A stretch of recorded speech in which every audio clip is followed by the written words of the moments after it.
conscience. Can't roll with the nonsense. Don't mistake the cover of the book for its contents. I might show you kindness, swim with the piranhas.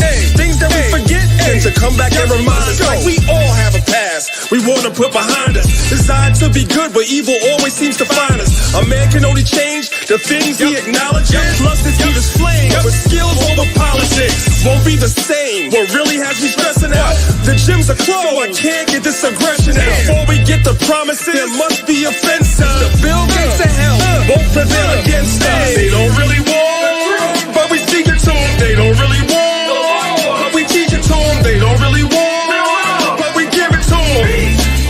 We got the whole package, baby. They don't really want, but we speak it to them. They don't really want, but we teach it to them. They don't really want, but we give it to them. We got the whole package, baby. Say my prayers.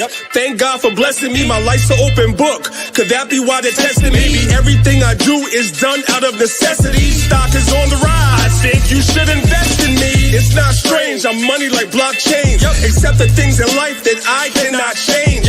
Chant down Babylon. Payback is coming. I ain't LeBron James. You thought I came back for nothing? The game is canceled in the blink of an eyelash. Flow is sick. Grab your N95 mask. The new normal, it gets even scarier. All black and white, there is no gray area. Plain as day, we got the whole package, baby. Competition, their rhymes are all average. And that's my 16, nothing else to say, y'all. 5G raps, find me under the radar.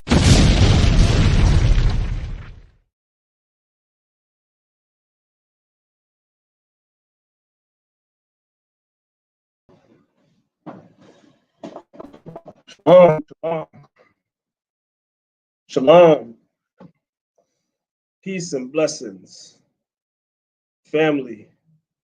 And welcome to another edition of Maccabees TV. It's your brother, your humble servant, Priest Dan, representing Lions of Israel.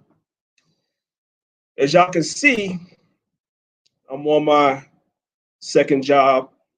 You know, one mentally disturbed dude said, "This is my basement." Yeah, mentally challenged. You got to forgive the mentally challenged, right? So I'm on my second job, and I haven't talked to the family in a while. So I said, let me go live. Now, before I go any further, family, this thing might be janky. I don't know. I'm going to keep it a stack with y'all. I'm using my phone as a hotspot. I'm kind of testing this out. Rather than do it from my actual cell phone, I'm doing this live using my phone as a hotspot and using my laptop. So I don't know how janky this is coming across. I don't know if it's clear, if it's not clear. What you brothers and sisters can do. If you're watching, first and foremost, of course, you can hit that like button and show your brother some love. As we always tell you, and we'll tell you every live, YouTube has an algorithm. The more interaction with the video, the more likes, the more comments, etc., that the video gets, is the more people that get notifications that we're live. It sends a message out that we're live, because a lot of channels nowadays, especially channels that teach truth, are what you would call shadow banned, meaning YouTube is not sending out notifications the way that they used to. So pretty much it's up to you to you and your audience to try to get the word out when you go live. So put in the chat, let me know if I sound okay. If it's not too janky, just put one in the chat, let me know how I'm sounding, because I ain't gonna hold you. As I'm looking at the replay on YouTube, it's kind of blurry, but it may not be blurry for you. I don't know. All right. So we got our brother Divine Prospect. He's coming on real soon. All right. We're going to have a conversation about a myriad of things. But I wanted to go live before Divine comes on, because Divine is, I don't want to rush him. But the brother's definitely coming on real soon. Let me give a couple of shout outs. I see him in the chat already. Kingdom Harbinger Ministries. He'll be on shortly for us to have another powerful conversation. I see the super duper moderator in the building, Mika, of course, doing what she do. Crown Me 13, I see you. Isaac Williams, I see you. Sisters of the Maccabees, I see you. GMS Rebuker and Tempter, I see you. Who else? Thea Hamilton, I see you. Isaac Williams, Shalom, Warrior Lord, of course. All praises to the Most High. Also, shout out to everybody that's watching on Facebook. That's something else that I've been doing. I've been multi-streaming to multiple platforms. So for those of you that's watching this video on Facebook, I also want to say shalom to you. You can also hit the like button. You can also interact with the video as well. But I'm looking and I'm seeing in the comment board that you guys are saying that I sound okay. Well, this is a good thing because then from time to time, yeah, it's looking real janky though, but okay. It just might be on my end, but from time to time, I can go live while I'm here from the laptop, which I prefer because I can share more things with you brothers and sisters from the laptop than I can when I'm on my phone. So I give all praise, honor, and glory to the Most High and His Son for that. Yeah, so while we're waiting for Divine, I'm going to be Divine, if you're listening, which I saw you listening, I'm going to be checking back and forth to see when you pop in. All right.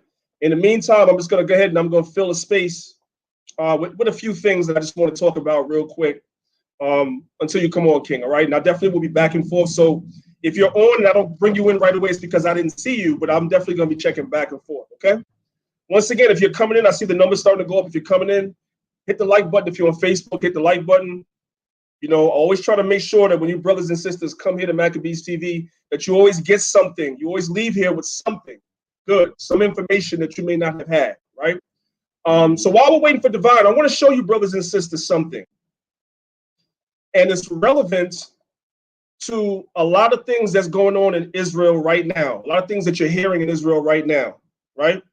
I'm not here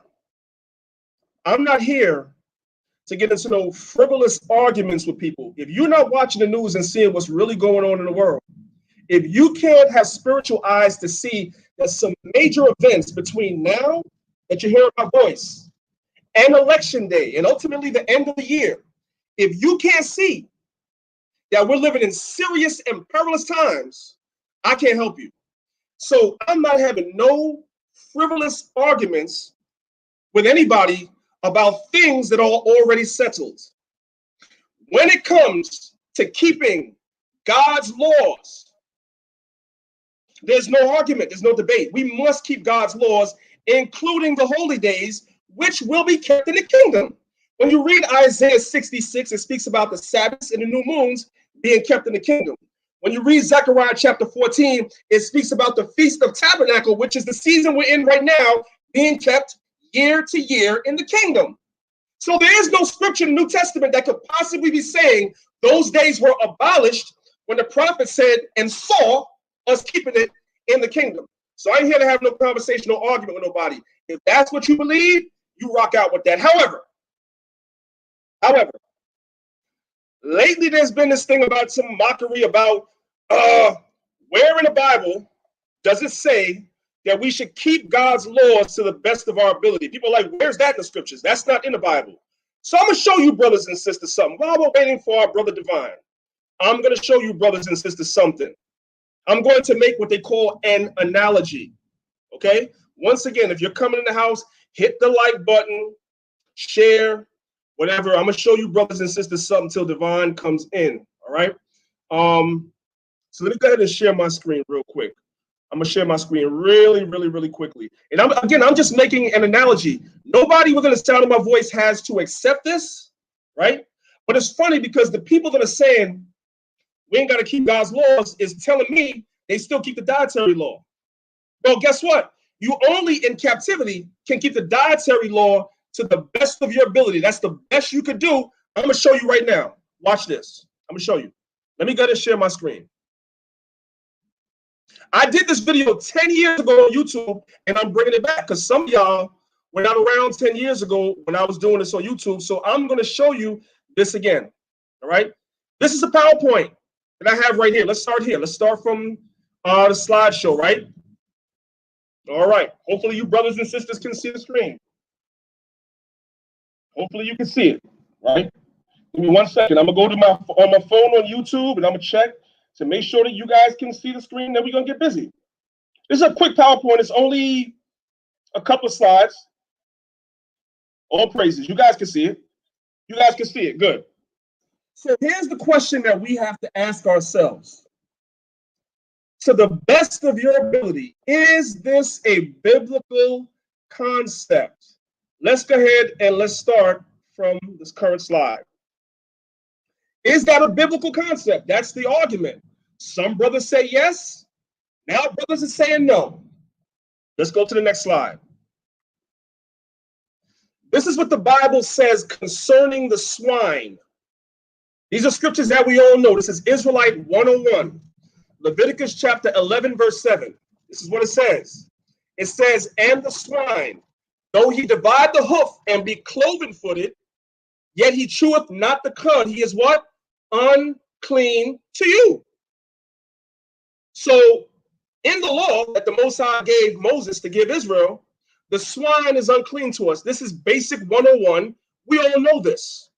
Deuteronomy chapter 14, verse 8. And the swine, because it divideth the hoof, yet cheweth not the cud, it is unclean unto you.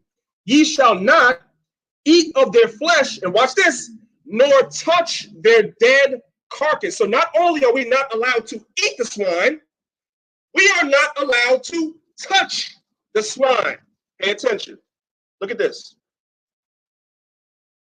This is from an article that came out 10 years ago, and I did a video on this, and many of you have never seen this article before, but I'm going to show it to you. This is why we say we keep the laws to the best of our ability, because the pig, the carcass of the pig, is in things you would have no idea. 100 uses of the pig. How many of you brothers and sisters know? Look at number one right here. Y'all ever heard of something called chemical weapons that Esau uses? How many of you brothers and sisters know that in their chemical weapons, they're using the pig? How many of y'all know that? Now, number two, ice cream. The pig is in a lot of different brands of ice cream. Most of y'all know that. Some fertilizers are made from processed pig hairs. Some of you brothers and sisters know that. Low-fat butter, pig. Y'all know that. Beer. Do y'all know that a lot of the beers like Budweiser and other brands that have that clear look to them? How many of you guys know that they use the pig intestines to filter the beer, and a lot of brands of wine? And a lot of brands of wine that we all drink, we all love right now, they use pig intestines and filter the wine and the beer through the intestines in order for the wine and the beer to have the clear color it has. How many of y'all knew that? Some of y'all and me for a long time was drinking wine that they were using pig intestines to give it that clear color, and you didn't know. You're sitting down drinking Barefoots and Yellowtail and stuff like that. A lot of those brands have swine, and you didn't know it. So you weren't doing it on purpose, but you were doing it. What you did was, when you became an Israelite, you got rid of the pig and everything that you knew. And as you find out more things, then you eliminate more things. That's how we're keeping the laws to the best of our ability, because our enemy is so crafty that he's putting the pig in everything. Things you wouldn't even think about. So we know we're not keeping it purposely perfectly, because every day we're finding out more and more things that the pig is in. Let's continue. Fabric softener. Yeah, brothers and sisters, you go to the supermarket and you buy the fabric softener that's on sale, right, to use in your laundry. How many of y'all know a lot of that stuff has pig in it? A lot of y'all didn't know that. And it's not a knock on you, but we're in captivity. So now you know you might have to buy some of the organic brands which cost more money and they're not on sale. This is what we mean when we say we keep the commandments. So that this is a perfect example of us keeping the commandments to the best of our ability. Nobody's going out eating pork outright. We know that we're not supposed to eat pork outright. But we also know we're in captivity. So our enemy is going to do things and put it in things. And when we find out, we do what? Eliminate it. But it won't be perfect until we are ruling. Simple as that. Let's continue. Paintbrushes. Paint your house. How many of y'all guys know a lot of paintbrushes are made from pig hair? A lot of brushes that you use to brush your hair is made from pig hair. A lot of toothbrushes are made from pig bristles. Did y'all know that? Some of y'all did. Some of you did not. Let's continue. Fruit juice. Some of y'all knew that. A lot of shampoos. A lot of candles that you buy in the store, right? A lot of these candles have fatty acids from the bone fat that are used to stiffen the wax and raise the candle point. A lot of candles that you buy are made from have pig in it, and you didn't know it. You was burning it in your house. Let's look at number 11. Protein, bread, a lot of bread habit. We know that, right? Bullets. Did y'all hear that? Look at number 12. Bullets. One more time. Bullets. Y'all know bullets have pig in it. Remember what the scripture says, Deuteronomy 14:8? You're not supposed to touch their dead car. You're not supposed to touch it. How many of you brothers that live in states that you're allowed to own firearms know that some of the very bullets that you're buying, some of that, there's pig in there? Y'all didn't know that? Now you do. Now you do. Did you know before? No. So now that you know what you're going to do, you're going to do your research.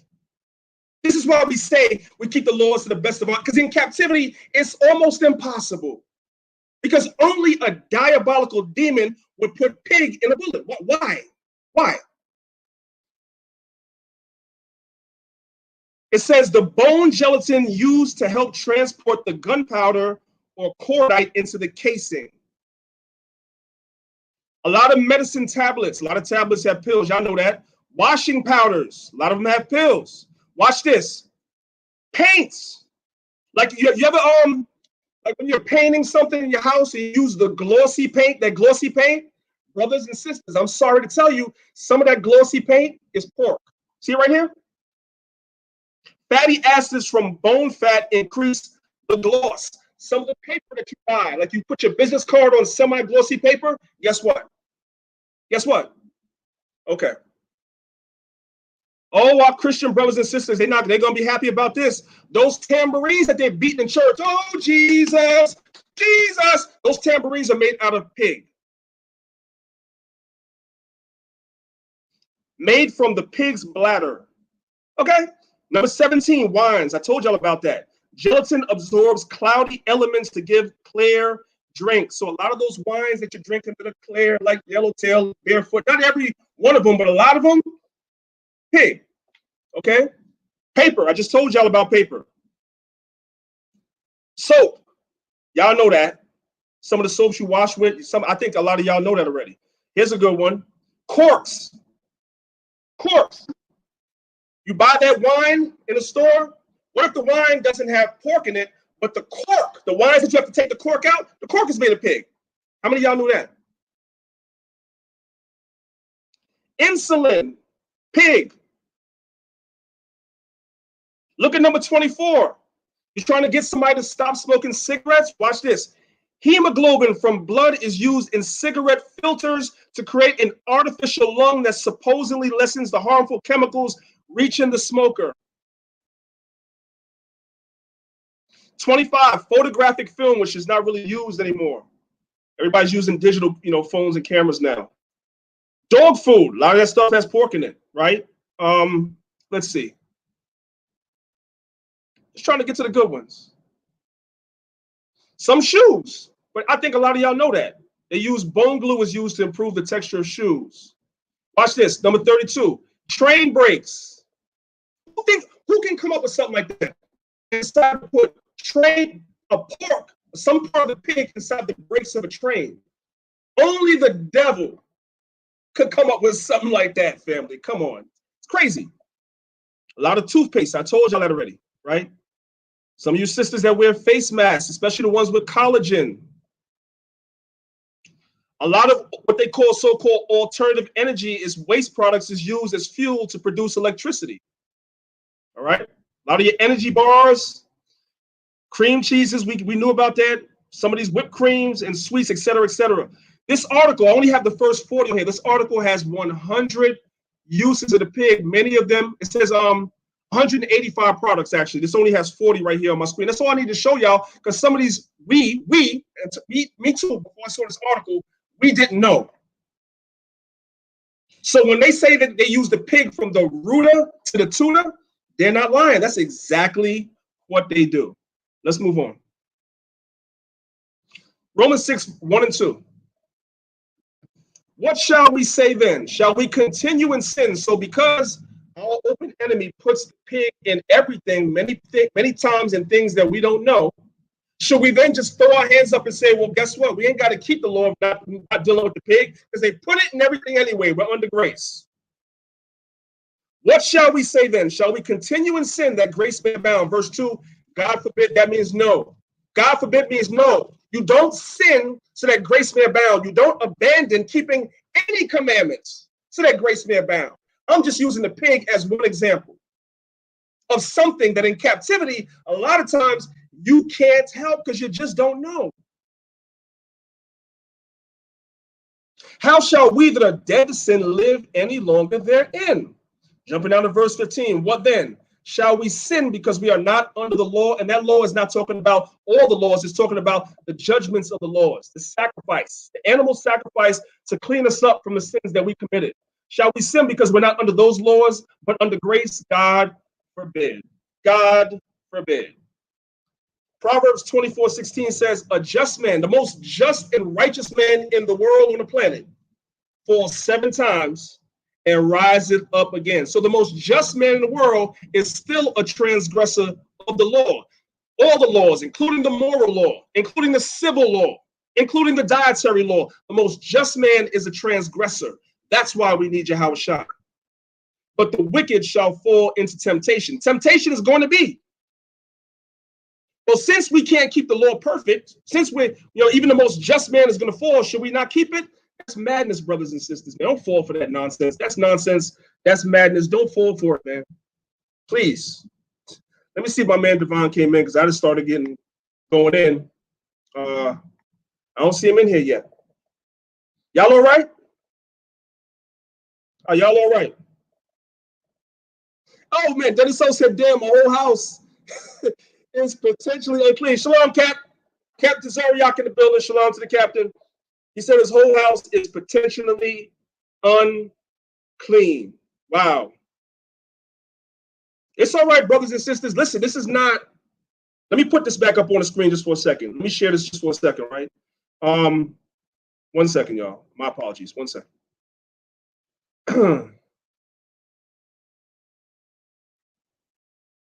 I want you, brothers and sisters, to understand this is not a condemnation. The scriptures say there's no condemnation to them that are in Hamashiach Yahushua. This is not a condemnation. This is an educational moment for us all. Brothers and sisters, when I saw this article 10 years ago, I did a show on it on one of my old YouTube channels that got taken down. When I saw this article 10 years ago, I gave up the ghost. I was guilty of a lot of this stuff, man. Number 6, who doesn't go to the supermarket, right? You got to do laundry. Who doesn't pick up the detergent and the fabric softener that's on sale? Who doesn't do that? We all do that. We all do that. So don't beat yourself up. This is an educational moment for us all. The Most High told the prophet Ezekiel that we would eat our bread defiled amongst the Gentiles. We already know what it is. That's why we need mercy. That's why we need grace. That's why we say we cannot keep the laws 100%, not because we're trying to make an excuse, but because our open enemy makes it almost impossible doing stuff like this. Because now you got to look into everything you touch, like, man. And this is only 40. If you look at the very top of the article right here, it says it's 185. There was a whole bunch more I could blow y'all minds with, but I said, what's the point? You brothers and sisters can look this up, man. You can look this article up. As a matter of fact, after I'm done with this video, when it's finished rendering, I'll put the link for the article. I'll pin the link to the article at the top of the video once it's done, the comments. I can tell y'all that this article was on the Daily Mail. So if you put in the Daily Mail, if you go to Google and type in the Daily Mail 100 uses for the pig, this article will pop up and y'all will see it. You can look at everything. All right.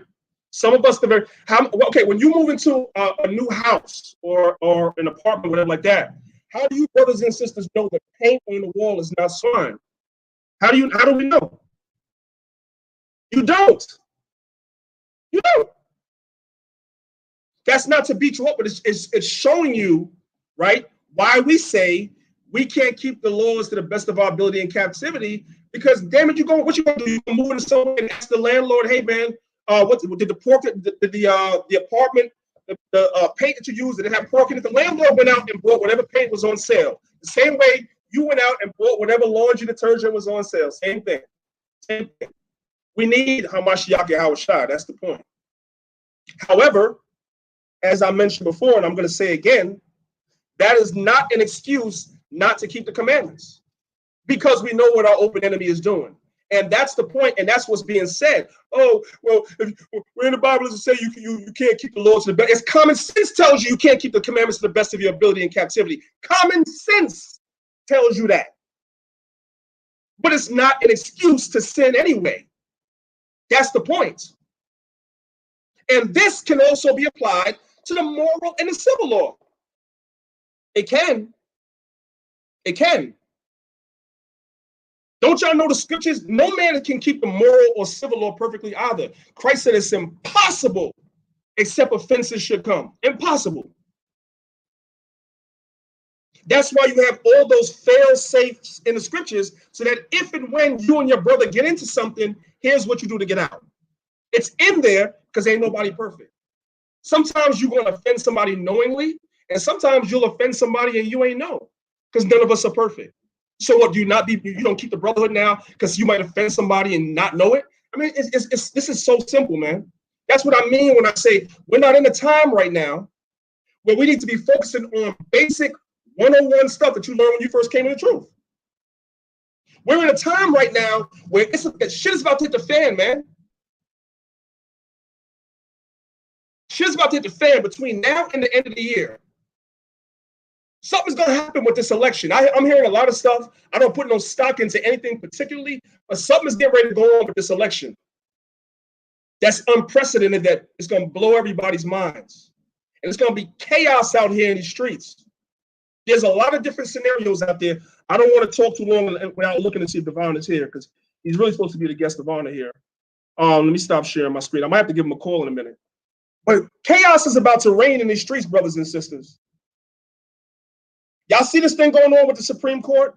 Do y'all not remember? Most of y'all that's watching this video should be old enough to remember that when George Bush became president, I'm talking Bush 2, W. Bush, when he became president via, okay, first of all, we don't know it's a selection. See, I ain't got that. We know.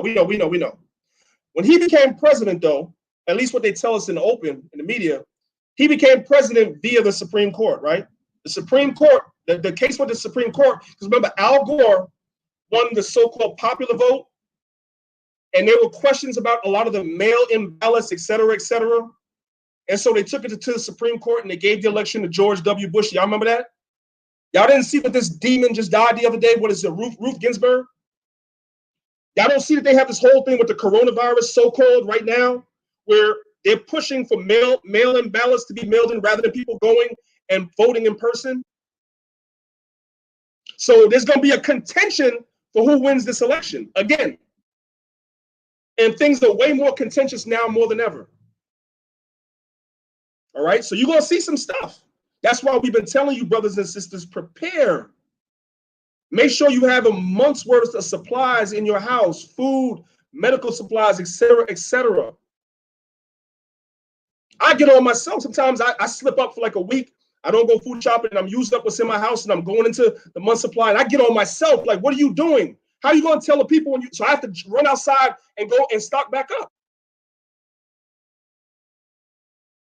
I don't know about y'all, but I'm seeing a lot of things on that were once plentiful. You can't find no more. You can't find the Lysol disinfectant wipes no more. You can barely find the Lysol disinfectant sprays no more. Y'all brothers and sisters, did y'all realize that they said, I believe it's Pine Sol? Pine Sol, they said, was supposedly a cure for the coronavirus. So don't be surprised if it becomes hard for you to find Pine Sol. There's a shortage of a lot of stuff. You just don't, it just hasn't hit the way it's gonna hit yet. And you brothers and sisters, I come on here and I constantly tell you about this stuff because I don't want you to get caught up. Some of y'all listen, and some of y'all look at me like I got 3 heads, and that's okay, but I'm doing my job, though. I know that. I'm standing on the walls and I'm warning. I'm not getting caught up in all the bullshit that's going on social media like everybody else. When I come on here only if I got something to tell y'all. I'm not gossiping. I'm not doing none of that bullshit that these cats, I'm not doing none of that. If I ain't got nothing to say, that's why, when's the last time y'all saw me do a live video? It's been a while. Because if I'm going to come to you and tell you something, is going to be important. Now, I'm in the spirit. Let me show y'all something. Stay there. Let me show you something. I got to look on my phone, and then I'm going to call Divine. I'm going to call Divine. I'm going to tell y'all something. I'm going to show y'all something real quick. Let me make sure he didn't text me. Oh, he said he got it, so he's coming on when he comes on. I need y'all to see this. Pay attention. Let me just pull it up on my phone. I need y'all to see this. I need you to see this. Okay, here we go. Let me just bring it up on my screen. I'm going to show y'all this. This is crazy. This is crazy.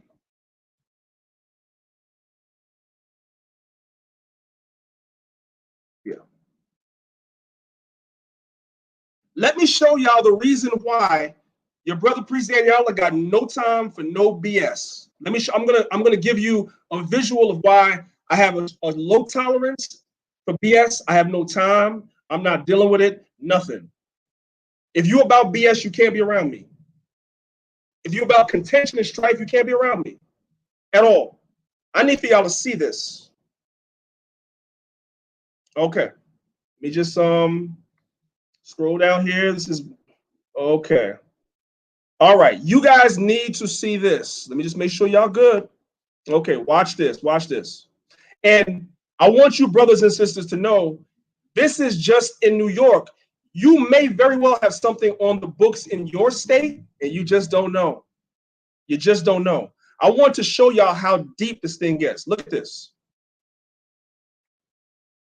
Shout out to my brother Dewad, because my brother Dewad actually shared this on Facebook like last week, and I've been supposed to go live with this, but no time like the present, brothers and sisters. Look at this right here. Okay. So you brothers and sisters can see that this is not no pseudo, no nothing. This is straight from the New York State Senate. This is a bill that was passed into law. I want to show you the laws that's on the books. They're not enforcing it yet, but the law that's on the books. You can see right at the top the address, New York State, NewYorkSenate.gov, legislation/bills. This bill was passed in 2019. The Corona thing didn't start getting kicked off till 2020, but this bill was passed in 2019, which says to me they knew something. That's all I'm going to say. Let's read the bill. Let's read New York Assembly Bill A99. And don't think because you don't live in New York that they ain't got something on the books in your state. This should prompt you to go do research in your state. Look at this diabolic stuff right here. All right, check this out. Okay, so here's the summary of this legislation. A99 active summary relates to the removal of cases, contacts, carriers of communicable diseases that are potentially dangerous to the public health. Look at this thing right here. This bill was introduced by M. of A. Perry, read once and referred to in the committee. An act to amend the public health law in relation to the removal of cases, contacts, and carriers of communicable diseases who are potentially dangerous to the public health. The people of the state of New York, represented in Senate Assembly, do enact as follows. Listen, the public health law is amended by adding a new section 2120-A to read as follows. Removal and detention. I'm going to say it again. Removal and detention of cases, contacts, carriers who are or may be a danger to the public health. Other orders. The provisions of the section shall be utilized in the event that the governor declares a state of health emergency due to an epidemic of any communicable diseases. This was passed in 2019. They gave Andrew Cuomo the power to do this. Let's read on. Here it is. Here's the devil right here. Here's the devil in the details. Upon determining by clear and convincing evidence that the health of others is or may be endangered by a case, contact or carrier or suspected case, contact or carrier of contagious diseases, that in the opinion of the governor, let me read that again, in the opinion of the governor, so you don't have to test positive for nothing, in his opinion, in the opinion of the governor, after consulting with the commissioner, may pose an imminent and significant threat to the public health, resulting in severe morbidity, or high mortality, the governor or his or her delegee, including but not limited to the commissioner or the heads of the local departments, may order the removal and or detention of such a person or group of such persons by issuing a single order identifying such persons either by name or by reasonable specific description of the individuals or group being detained. Such person or groups of persons shall be detained in a medical facility or other appropriate facility or premises designated by the governor or his or her delegee and complying with subdivision 5 of this section.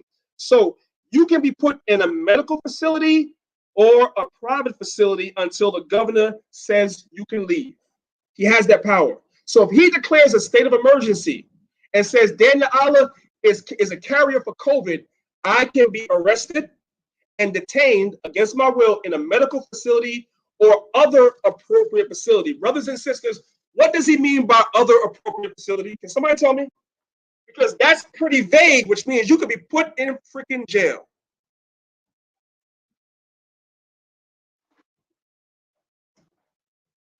I need a little water, just for a second.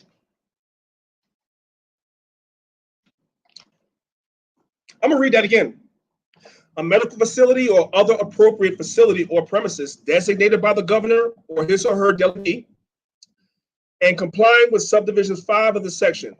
Number 3, a person or group removed or detained by the order of the governor or his or her delegee pursuant to subdivision 2 of this section shall be, hold on,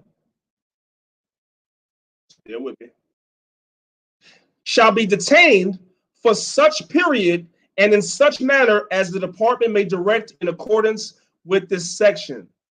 So you can be detained for as long as they want to detain you if they decide that they want to say that you have COVID, if you're a carrier or a danger to public health. This is already on the books. They didn't do it yet, but it's already on the books. How do y'all like that? How y'all like that? Y'all like that? Do you like that? And y'all want to argue about what on Facebook? What y'all arguing about? What are y'all arguing about? I'm good. I'm all set. I'm all set. Yeah. Let me see what's going on in the chat. I didn't expect to. Brothers and sisters, some of y'all have some of these laws in your states too. You just don't know. I didn't know about. Listen, that bill was. I don't live in New York since 2016, so I didn't even know that was on the books. Again, shout out to my brother Dawad. The brother Dawad put me on to that. Let me call Divine Prospect real quick, family. Let me just call him real quick. Give me a second. Make sure my brother's good. Give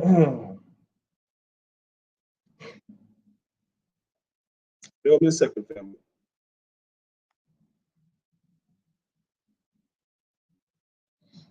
All right, so we got a lot of people in the house. Between those, yeah, I can hear you. Can you good?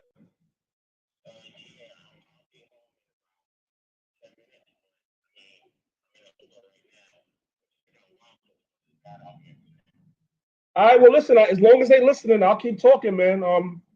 Yeah, I'll keep talking as long as they good. I'm filling the space for you, bro. Yeah. All right, I'll keep it warm for you, man. I know you're gonna go in when you come in. All right, it's all good. Yeah, you got it. All right, so y'all heard Devon said he's on his way home. He's gonna be home in about 10 or 15 minutes. So y'all stuck with me. Y'all stuck with me. Come on, family. I need some more likes though. My likes is not looking where they should be. I'm dropping a lot of information on y'all, giving y'all some good stuff here. And my likes is not looking where they should be. Come on, family. Let's get them likes up. Let's go. Let's get them likes up. Yeah. Give me a second. What else do I want to talk to you guys about?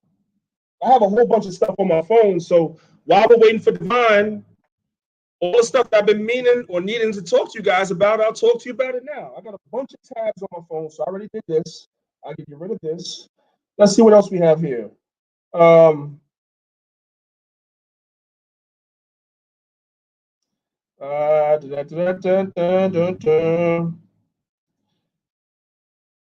Yeah, let's see. I'll save that for another day. Let's see what else we got here.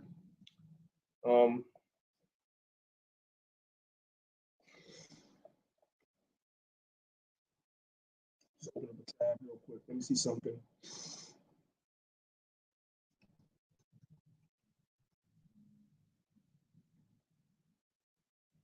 Trying to see if there's anything I want to share with you, brothers and sisters. While I'm waiting for Divine to come in, and in my PowerPoints, I know I always I'm talking about my PowerPoints, so I want to see if I want to open any of them and show you guys anything. Let me see something. Let's look at this real quick. Let me open this PowerPoint up real quick. That was enough preaching, y'all. Don't worry, I ain't got no more. I don't have no more. Trying to see something here.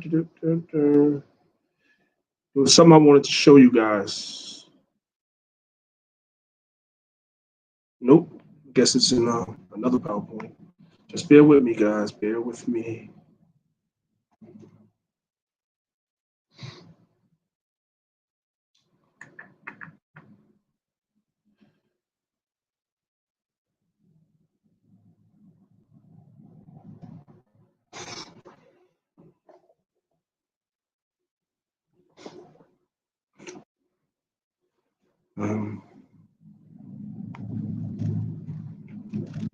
Just looking through a PowerPoint real quick. I wanted to show you guys something.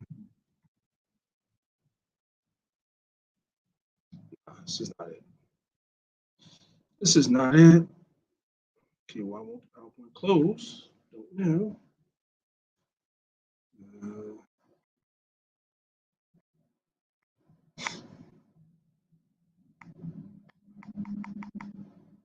Okay, that's not it.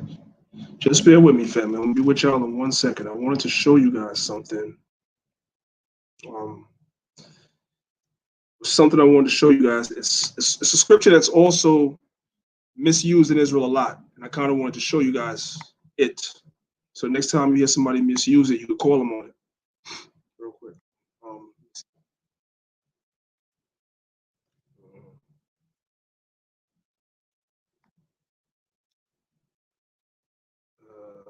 Wait, that might have been it there. Hold on. Nope, that's not it.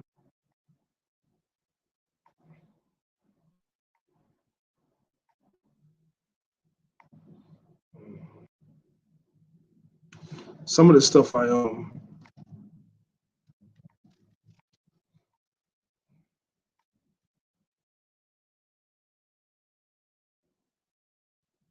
some of the stuff is from our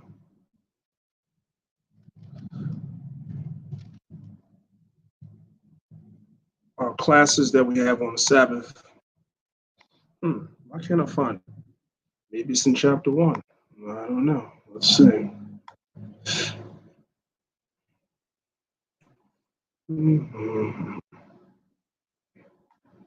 Just bear with me.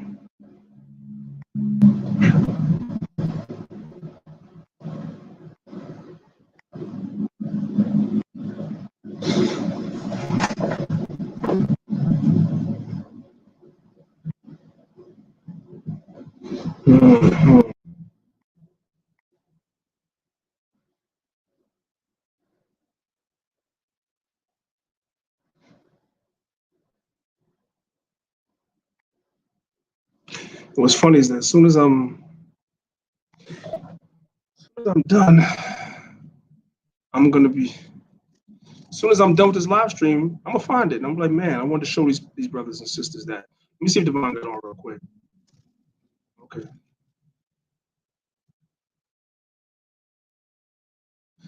Yeah, so what do you mean? Why don't I teach anymore? What does that mean? I do teach still. I always teach. I've never stopped teaching. I won't. What I will tell you is that I've been more focused on internally inside the camp than than I have been outside the camp. I will say that honestly. I got to make sure that the brothers that's actually laboring with me and make sure that they're on point in the scriptures, so forth and so on. So I have been, I won't lie to you and say I haven't been putting more of a focus on inside the camp. Also, you know, going to camp. Also, the academy that's starting the end of October, early November. We have, okay, well, I guess that's something I can I guess show you guys too real quick. So we have a 6 month, in order to be a part of our camp, we have a 6 month program that we put brothers through. And so it's starting again at the end of October, early November. And so I've been really working on, you know, putting that together for the new brothers and sisters that are joining the camp. So that's why I haven't put so much of a focus on YouTube. Plus my channel is shadow banned as well. It's a lot of things, man. But you know, nevertheless, I'm still teaching, bro. And I know that you guys probably want to see me on this channel more than I am. Okay, I respect that. You said more. You said more. Okay, let me see. I just want to see. I'm trying to look for something to share with y'all while I get Divine on here. Something different. I'm trying to change the spirit up. I did a lot of preaching just a minute ago. Okay, let me see. Maybe I'll go over this again. I went over this before, but I'll go over it again. That's a possibility.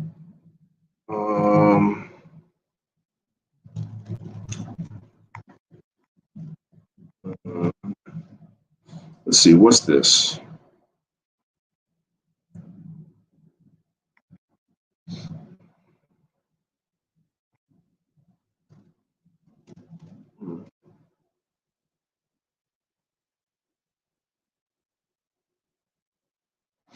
No, it's not good.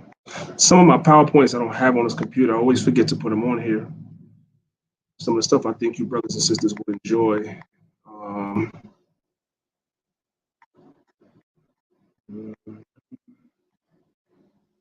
So we have right here.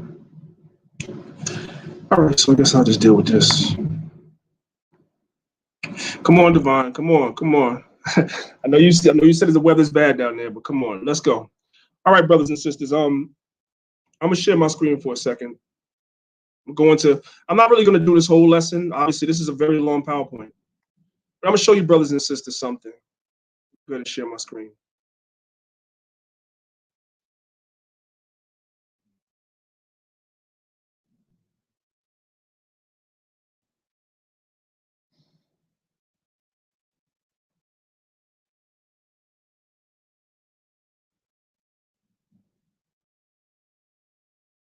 I'm just checking to make sure it can be seen on I'm looking to see what you guys are seeing on my phone. Okay, so all right, so cool. Here we go. Go through a couple of slides here just while I'm waiting for Divine, right? I'm winging it now. I had no intention of even going to this. This is one of the things that I'm going to be going through in the 6 month program with a lot of new brothers and sisters. I said this before, I'm going to say it again. The majority of brothers and sisters that fall out of the truth, that bring in heresies such as we ain't got to keep the commandments no more. When I say the commandments, I know brothers are saying that we got to keep the moral and the civil, but I'm talking about the rest. A lot of times it's a misunderstanding of the writings of the Apostle Paul. As it is written, the things that Paul wrote are what are to be understood. That they which are unstable and unlearned wrestle with. That's what Peter said. And so one of the most important PowerPoints that I'm going to be going through, and it's an extended PowerPoint I'm going to be going through with new brothers, we're going to have a heavy focus on the epistles. Because the Gospels are easy to understand. Christ was very plain about us having to keep the commandments, and the Old Testament is very plain. But the epistles of Paul are hard to be understood. And a lot of brothers and sisters, with all due respect, many of you are weak in that area, and you don't really know, you don't really study it. And when it comes time for you to study or learn, you turn on YouTube and you're looking for a video with contention, with somebody cursing out an Edomite camp or something else like that. And you're not really applying your mind to certain portions of the scriptures where you may be weak. And then what winds up happening is when somebody challenges you or something comes up that you don't understand, then you wind up saying, you know, Paul this, Paul that, whatever, like you just fall out, you know? And so I want to make sure, at least do my best to build brothers up on the way in, rather than wait until they've been in for a long time and have to work, or what they say, hustle backwards, right? So this is one of the lessons that in the program, a 6-month program, is going to be a heavy emphasis on it. I'm going to give y'all a couple of slides, and I got to go back and check on my man Divine, because he should be coming in any moment now. Let's go on to the first slide. All right, well, let's come back here. So the Apostle Paul and his epistles, who were they written to? What was their purpose? Where were the people located? And why were they written? Okay, let's go to the next one. That icon right there is from a book called The Cathedral of the Annunciation. The Cathedral of the Annunciation was built by a Black Russian Tsar, which we'll get into another time. And that's the Apostle Paul on the right-hand side. That icon is in the Cathedral of Annunciation to this day. When you read the book of Acts chapter 21, verse 38, Paul was mistaken for an Egyptian, and the Egyptians are Black. So the first thing that we know and understand is that Paul wasn't a so-called white man. He was an Israelite from the tribe of Benjamin, who was a citizen of Rome, who Mosai, his son, met him on the road to Damascus, and he converted from being a Pharisee that was oppressing the church to being a follower of Mashiach Yahushua. Let's go on. What is an epistle? An epistle is a noun, right? That's the part that we want to deal with. Partly from the Old English epistole, etc., we can just look at some of the highlighted portions of this definition from the Greek epistole, which means message or letter, command or commission, message or letter, right? The reason why we have these epistles is because there were certain things that were going on in the churches that Paul was responding to. So we have to take these epistles out of the realm of religiosity or Christianity. We have to take it out, because that's not the purpose they were written. What was going on was Paul was getting reports about certain things that were transpiring in different churches.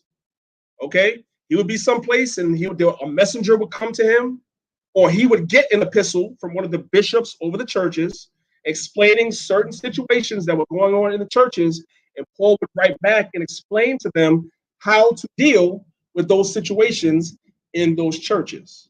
And these epistles, many of them are specific to these churches. Now, we can use them in modern times for ourselves as well, but there were specific problems that were happening in these churches, and that's why they were written. The epistle to the Thessalonica. This is 1st and 2nd Thessalonians. Some important notes to note about Thessalonica so we could take it out of the realm of religion and get a better historical lens on what was going on in Thessalonica. What was it? What was going on? The Epistle of Thessalonians was written sometime between 50 and 52 AD. It is believed to be written by the Apostle Paul either from Corinth, that's what the majority of scholars say, and the minority of scholars say it was written from Athens. That's neither here nor there. We don't have to stumble at that. We know it was written. Whether it was written from Corinth, whether it was written from Athens, is not relevant. But I just put it there. You brothers and sisters can do your own research. It was delivered to the church of Thessalonica by Timothy. So Timothy is the one that delivered the epistle to the church. When you read Acts chapter 18, verses 1 through 6, and 1 Thessalonians chapter 3, verse 6. The epistles of Thessalonians and Galatians is the book that everybody be tripping over, are said to be the oldest of Paul's writings. And the audience of the epistle Thessalonica can be read in Acts 17, verse 1 and 2, and 1 Thessalonians 1, verse 1. Let's do another slide. Here is some important history on the city of Thessalonica. It is very important. The city of Thessalonica was founded by Cassander of Macedon. That was one of Alexander's 4 generals. Remember, Alexander had 4 primary generals, right? He had Lysimachus, he had Cassander, he had Seleucus and Ptolemy. Seleucus and Ptolemy became the more prominent. That's who you read about when you read Daniel chapter 11. You're reading about what is known as the Syrian Wars. It was the wars between the Seleucid dynasty, which Antiochus comes out that dynasty, and the Ptolemaic dynasty. There was a war that was going on between those two. The lesser generals, Lysimachus and Cassander, they were also 2 of Alexander's generals. Well, Cassander is the one that founded Thessalonica. That's important because they were dealing with a lot of Greek customs, and that stuff was seeping into the body, which is why Paul had to write the letters, but we'll get to that later. See how we're taking this thing out of our religion and we're bringing it into a lens where you can see it better.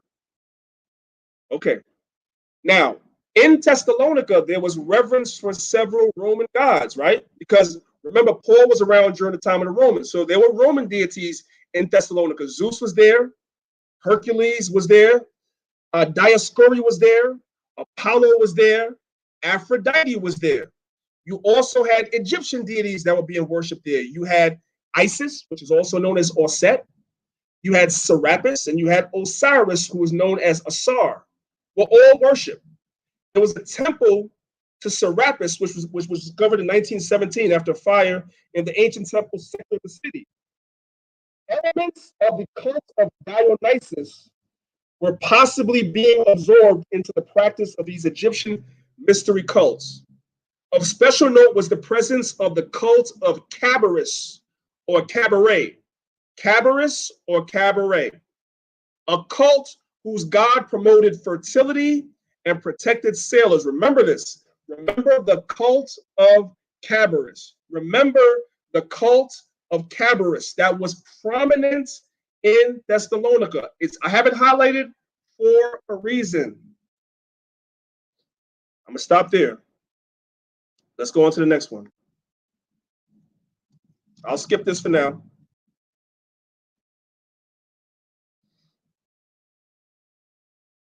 Skip this for now. Okay, here we go.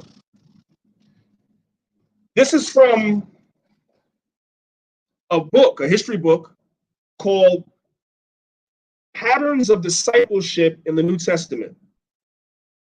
The reason why this is important is what is Daniela showing you. We're taking the book of Thessalonians out of religiosity and we're bringing it into a historical lens. Paul was writing that because of things that were going on in Thessalonica that was seeping into the churches. That's the reason for these epistles. This is from page 105 in this book. Remember what we just read? Let's go back a couple of slides because I know. Remember, I showed you one of the main cults in Thessalonica was the cult of Cabarrus. Okay. Sexual activity was frequently an important part of pagan religious practice. As a result, temples often had a reputation for immorality. Let's jump down. The most popular cult at Thessalonica in the time of Paul was the cult of what? Cabarrus. Although many of the ritual practices associated with this cult remain a mystery, the available sources indicate that they had a strong phallic and sexual character. So there's a lot of phallic symbols and all types of phallic worship that was going on in this sex cult that was going on in Thessalonica. Rex Witt is typical of a number of scholars who are struck by the grotesquely phallic scenes in Cabiric art. So this is what was going on in the city. Let's go to 1 Thessalonians chapter 4. We're going to start from verse 3. For this is the will of God, even your sanctification, that ye should abstain from fornication. What is fornication? Immoral, unlawful sexual acts. You had people that were dibbling and dabbling between being a part of these sex cults and worshiping these gods, and they were also in the church of Thessalonica. That was the problem. Hold on one second, y'all. Yes, sir. Yes, I'm bringing right in. All praises. Okay. Verse number 4. That every one of you should know how to possess your vessel in sanctification and honor. Why is Paul saying that they should possess their vessel in sanctification and honor? Because outside the walls of the church was chaos, madness, cults, sex gods, all that. All of that. And it was seeping into the church. Verse 5. Not in the lust of concupiscence, even as the Gentiles which know not God. Why? Because the Gentiles in these cities, that's what they were doing.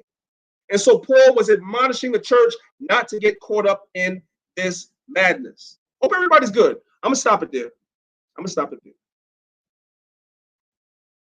Y'all all right? Hopefully y'all are all right.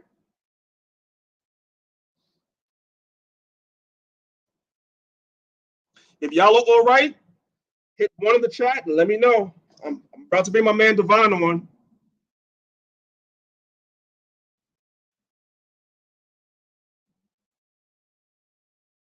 If y'all all right, put one in the chat. Let me know. I know Halima was getting good, right? Listen, man, I'm telling y'all, we're going to get busy in this academy coming in November, man. We're going to get busy. We're going to get busy. You heard? I'm just letting y'all know. Y'all want more information? Email me, MaccabeesTV@gmail.com. MaccabeesTV@gmail.com. Without further ado, I'd like to bring in my brother. I call him the prodigy. None other than my man, Divine Prospect. Welcome back to Maccabees TV, brother. Thanks for coming on, King. What's going on, King? I appreciate that, man. Thank you so much for your patience and for working with the people until I was able to come on. I was trying to get back by 5 o'clock because I was running a couple of errands while I was out. And, I was trying to get an Uber back, but because the weather was so bad, they kept canceling. So now I'm finally home. You know what I'm saying? So I appreciate you. I was going to do it in an Uber, but I had a white lady driver and I didn't want her to, get kind of crazy when we turned it up in the Uber. So you there, Daniela? Daniela, you there?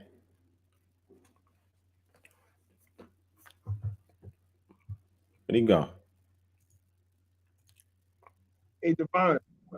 Yeah, I'm here.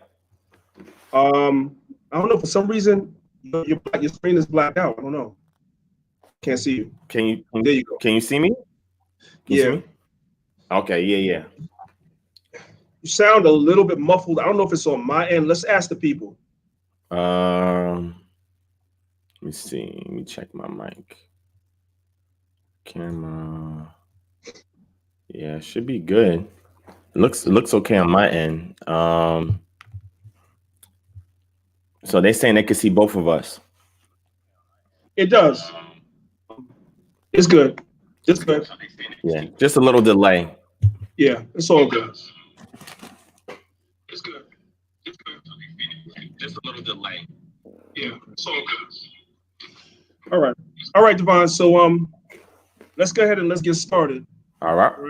All right. So let's go ahead and let's get started. So first and foremost, brothers and sisters, for those of y'all that don't know, our brother Divine just came from the FBA conference, right? The FBA conference is the Foundational Black American Conference, right? So we have a lot of stuff that we want to unpack with that FBA conference, right? But before we get to that, let's start off with the most current event from today, right? So everybody's up in arms about the whole situation with Briana Taylor. We know that the police officer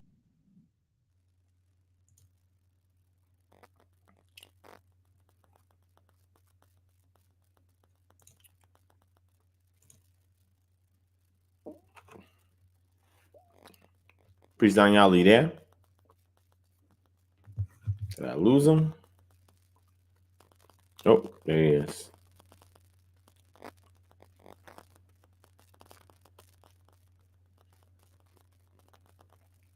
So we're just gonna wait for him to get back. I think that's his hotspot, because depending upon either his signal or if he's being throttled, that could account for why we see a delay or a black screen with Priest Allah. But I'm wait for him to come back in. And pretty much what he was talking about was the situation with Briana Taylor. So if he can get back on, I could probably show something on the screen that I sent to him in regards to what's going on. So in case y'all didn't know, the situation with Briana Taylor obviously did not go favorably. And the main reason for that is because they did not charge the police officers with manslaughter in the second degree. That's what the family of Briana Taylor was pushing for. And that's where her legal team was pushing for. But interestingly enough, the family got a settlement, a $12 million settlement for the city of Louisville. Okay. Did y'all know that they had a $12 million settlement with the city of Louisville, that they received those reparations before the trial completed? Okay. So now, if you look at this from the lens, just holistically, they're going to say, well, even though, these officers were not charged with murder, the family accepted the settlement that the city gave to the family. Now, think about how that will weigh on the mind of the jury that's ruling on this case. You understand what I'm saying? So I still don't see Priest Danya Allah. I hope he's all right. I think it might be his I don't know. I can't share my screen. I gotta wait for him. But anyway, so now what we're seeing is on Wednesday night, there were 2 police officers that got shot, all right, patrolling a protest, all right, and had to get rushed to the hospital. So like I was saying on social media, okay, they're turning up already. You know what I'm saying? They taking retribution into their own hands. And y'all thought you saw something crazy with the situation that happened with Floyd. It's going to get worse now with Briana Taylor. Now, I was trying to tell people as well that if you keep your mind and your eyes and your wits and everything you got, your will, everything that's in you, and look at this thing from a logical perspective, do you actually think that they're going to charge those police officers for George Floyd?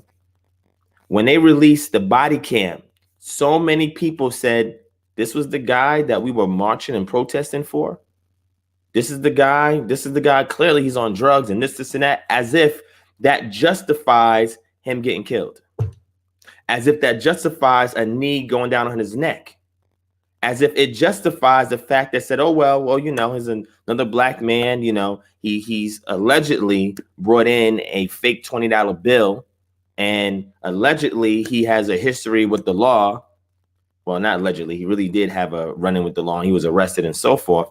And he knew, Chauvin, the guy that actually put the knee in his neck. You know what I'm saying? I think Daniela put the screen share up, but Priest, we can't hear you. For whatever reason, we can't hear you, Aki. Oh, there you go. I think you're coming back. There you go. Yeah, you can hear me now? Yep, perfect. All praises, all praises. And my apologies, family. I told you I was a little janky, man. I'm working from a couple of. It's all good. Go ahead, Devon. You got the floor. Nah, you good. So the point I'm trying to make is that you cannot ask for justice from an oppressive system. You got to remember, when they brought us over here, from our Israelite paradigm, it was a result of our disobedience, right? Leaving out of Israel, being dispersed, brought into the diaspora here in the Americas, and being the subjugated class, right? They used us to build this country, which we know, off of our backs. But after they did what they did, they had numerous revolts and uprisings, all these so-called abolitionists that was attempting to try and give us freedom and so forth, which culminated into the Civil War. And then after that, you have Reconstruction. Now, here's the problem with that. And I'm saying this for a particular reason, all right? All of us keep talking about reparation. Well, good luck with that. Okay, you can sit here and push for reparations all you want. I'm gonna tell you the stipulations for reparations and why it may not never happen. when the interim camps happened with the Japanese in World War II, right? They rounded up a whole bunch of Japanese because America was fearful that the Japanese that were already here were spies, and that they were going to cause some kind of insurrection within the U.S. during World War II. They took those Japanese individuals, put them in internment camps after the war was over. They released them, and guess what they did? They gave them reparations. You know why they gave them reparations? Because one of the stipulations of reparations is the individuals or the injured party has to be alive and their direct ascendants, meaning that first, second, up into the third generation must also be alive in order for those individuals to receive the reparations. After after the Civil War, during Reconstruction, the slaveholders receive reparations. Why? Because the state and the federal government has taken away their property against their will. And being that there was an injury that was caused to that party, the state and the federal government put money up and gave it to the slaveholders. In Germany, you know, when we had the situation with the Holocaust and 6 million Jews died in Germany, reparations were then paid out by Germany. You know how much money Germany paid out? So much money that they helped to establish Israel today, the so-called state of Israel today, because the survivors were still alive and the individuals who died, their direct descendants were still alive. First, second generation was still alive, and therefore that constituted them being able to pay out reparations because it was able to track them by direct lineage. Now, here you go with African Americans during Reconstruction, right? The reparations, there was a lot of reparations that were offered to us, a lot of them, right? You know, people hear about the 40 acres and the mule one. Well, you know, some reparations were given to slaves in the South, along the coast, the eastern coast. And guess what happened? Over X amount of years, they overturned that decision and reclaimed that property that they gave to those slaves. But the slaves accepted it, and ex-slaves. And when it was taken from them, they didn't really have a legal voice to fight and retain those reparations. So this is all recorded. This is all documented. So what started to happen was over time, states in the South, in the North, and federal government started to pass more favorable laws to cater to African Americans because that time window for reparations had closed. So what started to happen, according to the Constitution, the government's job is supposed to promote the general welfare. Well, in the case of African Americans, they started to provide the general welfare. We had our hands open. We received it. We accepted it. So now when you look at all the cataloging with all the attempted reparations arguments and legal discourses that was started, it was saying that if African Americans truly wanted reparations, they would have never fought for civil rights and integration. Let's think about that. That was a form of reparations. This is all on paper. They would have never fought to say, hey, integrate me and make me equal. You cannot be equal in a society if you lack equity. Equity is the resources that put you in an equal position, so that way the opportunities when it's presented with you and another party could be on the same standing plane. You cannot ask for equality without equity. However, because of all the legislation that was passed during the civil rights movement and us receiving benefits and support from the federal and state governments in which we live at a higher rate per ratio than other ethnic groups, this was signed off as a form of reparations that we were given all the way since the Civil War occurred. Now, this is crazy. So people still fight. I think it was like last year and year before, bringing the same thing up. We had a couple of people from, the conscious community and, the Pan-African community and so forth that were trying to lobby and get reparations back on the table. But guess what? It didn't work. You know why it's not going to work? Because those individuals that were harmed, the injured parties and their direct descendants up into the third generation are gone.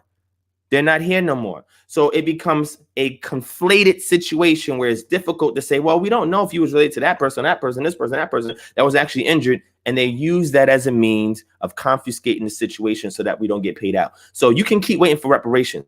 The main way that we can get reparations today, when we return back to our Israelite culture of the statute, laws, and commandments, and then we become autonomous or self-governance, you have the opportunity to create what's called alternative currency or community currency. So what is community currency? Community currency is if Pritanya Allah has a business, right? His wife has a business. I have a business. My wife has a business. Another one has a business. What we do within our community is we create a form of credit, and we can actually have that credit into our own credit card, or we can have that credit in even our own paper money if we want. But it's only valuable within the community. We are able to add value based on what we're doing with the products, goods, services, organization, etc. that we're doing. This is the way that we can work amongst each other without touching a national currency that we can continue to pile up and use to go to other resources, right? So I'm saying this because when money is paid out, when injustice happens, they're going to use these situations as case scenarios to say, why y'all need reparations? Anytime there's an injury to a particular party, even though they're dead, we've given y'all $12 million. Y'all accepted it. Y'all can say, no, I don't want it. I want reparations. You're receiving money. Every time we receive a grant from the government, they're going to say, yo, that's your reparations. Every time you get an EBT card, that's your reparations. Food stamp, that's your reparations. Every time we receive any kind of support from the government, they're going to say, we're giving Black people. Matter of fact, we also give you affirmative action. Remember that you fought for that? Yeah, we're giving you affirmative action. We're putting you to the front of the line. So this ties into the next two things that I'm going to talk about right there. So the FBA conference that just happened, a Foundational Black American Conference, and you also have ADOS, African American Descendants of Slaves. And these are two juxtaposing groups that are actually looking for the same solution, but have different angles in doing it. One side is more liberal, one side is more conservative. With ADOS is more within a structured, formal format where they're using scholarship and lobbying with various people who are known persons of interest in the Black community, and they're going the legal route to try and get reparations, right? Foundational Black Americans are saying the same thing. Soon as Africans got brought over here to the Americas and their descendants grew up in here, they were the ones that built this country. Therefore, they are foundational Black American, right? And they have every right that anybody else has on this land. And with that, they're entitled to reparations for the sake of what they've contributed to the nation. They're more radical, which means they're trying to get reparations by any means necessary. So it's a little bit different when you look at the two. So what Tariq Nasheed did was he put on this conference, and the objective of this conference was to allow these speakers to have liberty to speak about certain topics that would push us towards that reparation mindset, not more so the legal route, but other ways that reparations should be achieved that's entitled or owed to African Americans here in America. So I was speaking with Sarnetta. Tariq Nasheed needed another speaker for his event. He got in touch with Sarnetta, and him and Sarnetta started talking about me. He said, yeah, I know Devon, give him a call. So he gave him a call. We got on a call together. I spoke to Tariq Nasheed. He said, yeah, Devon, you want to come and speak out? I said, sure. He said, all right, I'm gonna stay in touch with you and I'm gonna give you the subject matter. I said, all right, cool. So then he texted me, he said, I want you to speak on what do we do next after reparations? And I was like, all right, cool. So I was prepared to do that. Went to the event. It's supposed to start at 3, took 2 hours to start. That was crazy. But they had over 800 and something people in that building. They turned away almost 200 people at the door. They had so many people in there. It was crazy. I'm surprised the fire marshal didn't come in there and shut it down. There was so many people in there. And all these Black people in one space. That was, to me, I was just like, wow, this is incredible. So at the event, you know, they started off, the first thing that came on was the introduction by the co-host. She also was patronizing the vendors that was there. And then Dr. Charms, Timms, she's a PhD. She's a pediatric doctor. And what her objective was, she was talking about health and what we can do by getting items within your kitchen. You know, the stuff you see on Sisters of Maccabees, like the Sister Channel, and what Priest Al talks about, and what I talk about as well, is that naturopathic things that you can utilize to strengthen your immune system to ride out this COVID-19 situation. You know how crazy this is? Ankh, with his crazy behind, made a post dissing the sister. Beautiful Black sister. She has a PhD. I went on his post and said, bruh, this sister has a PhD. She is a certified pediatrician doctor. She has a clinic somewhere doing this work. And now she's transitioning from that to try and take a more holistic approach of telling the parents. Because when the parents come in at her pediatric, she gives them a holistic overview of health. They're sitting there saying, well, what medication we can take? She said, whoa, hold on. Wait, have you looked in your kitchen lately?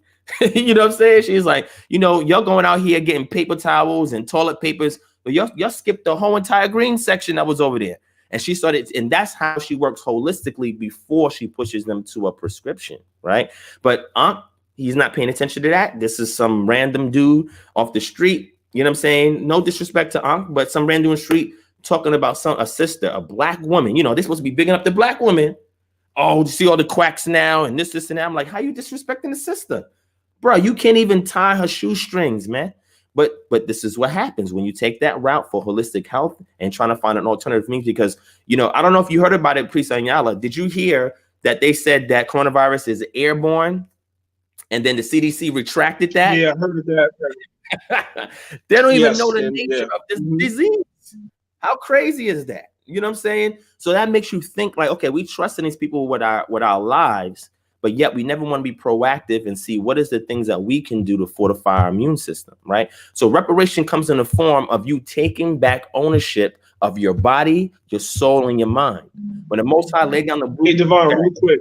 I don't want to interrupt you, Devon, real quick. Somebody in the chat, A Unity is asking one more time, if you could repeat the sister's name, and maybe do you have any idea where people can go and research her a little bit? If you go to Sinetta's channel, Sinetta Studios, he put up the video where I interviewed her. So you can go to Sinetta's Studios, and in there she gives her name is Dr. Charms Timms.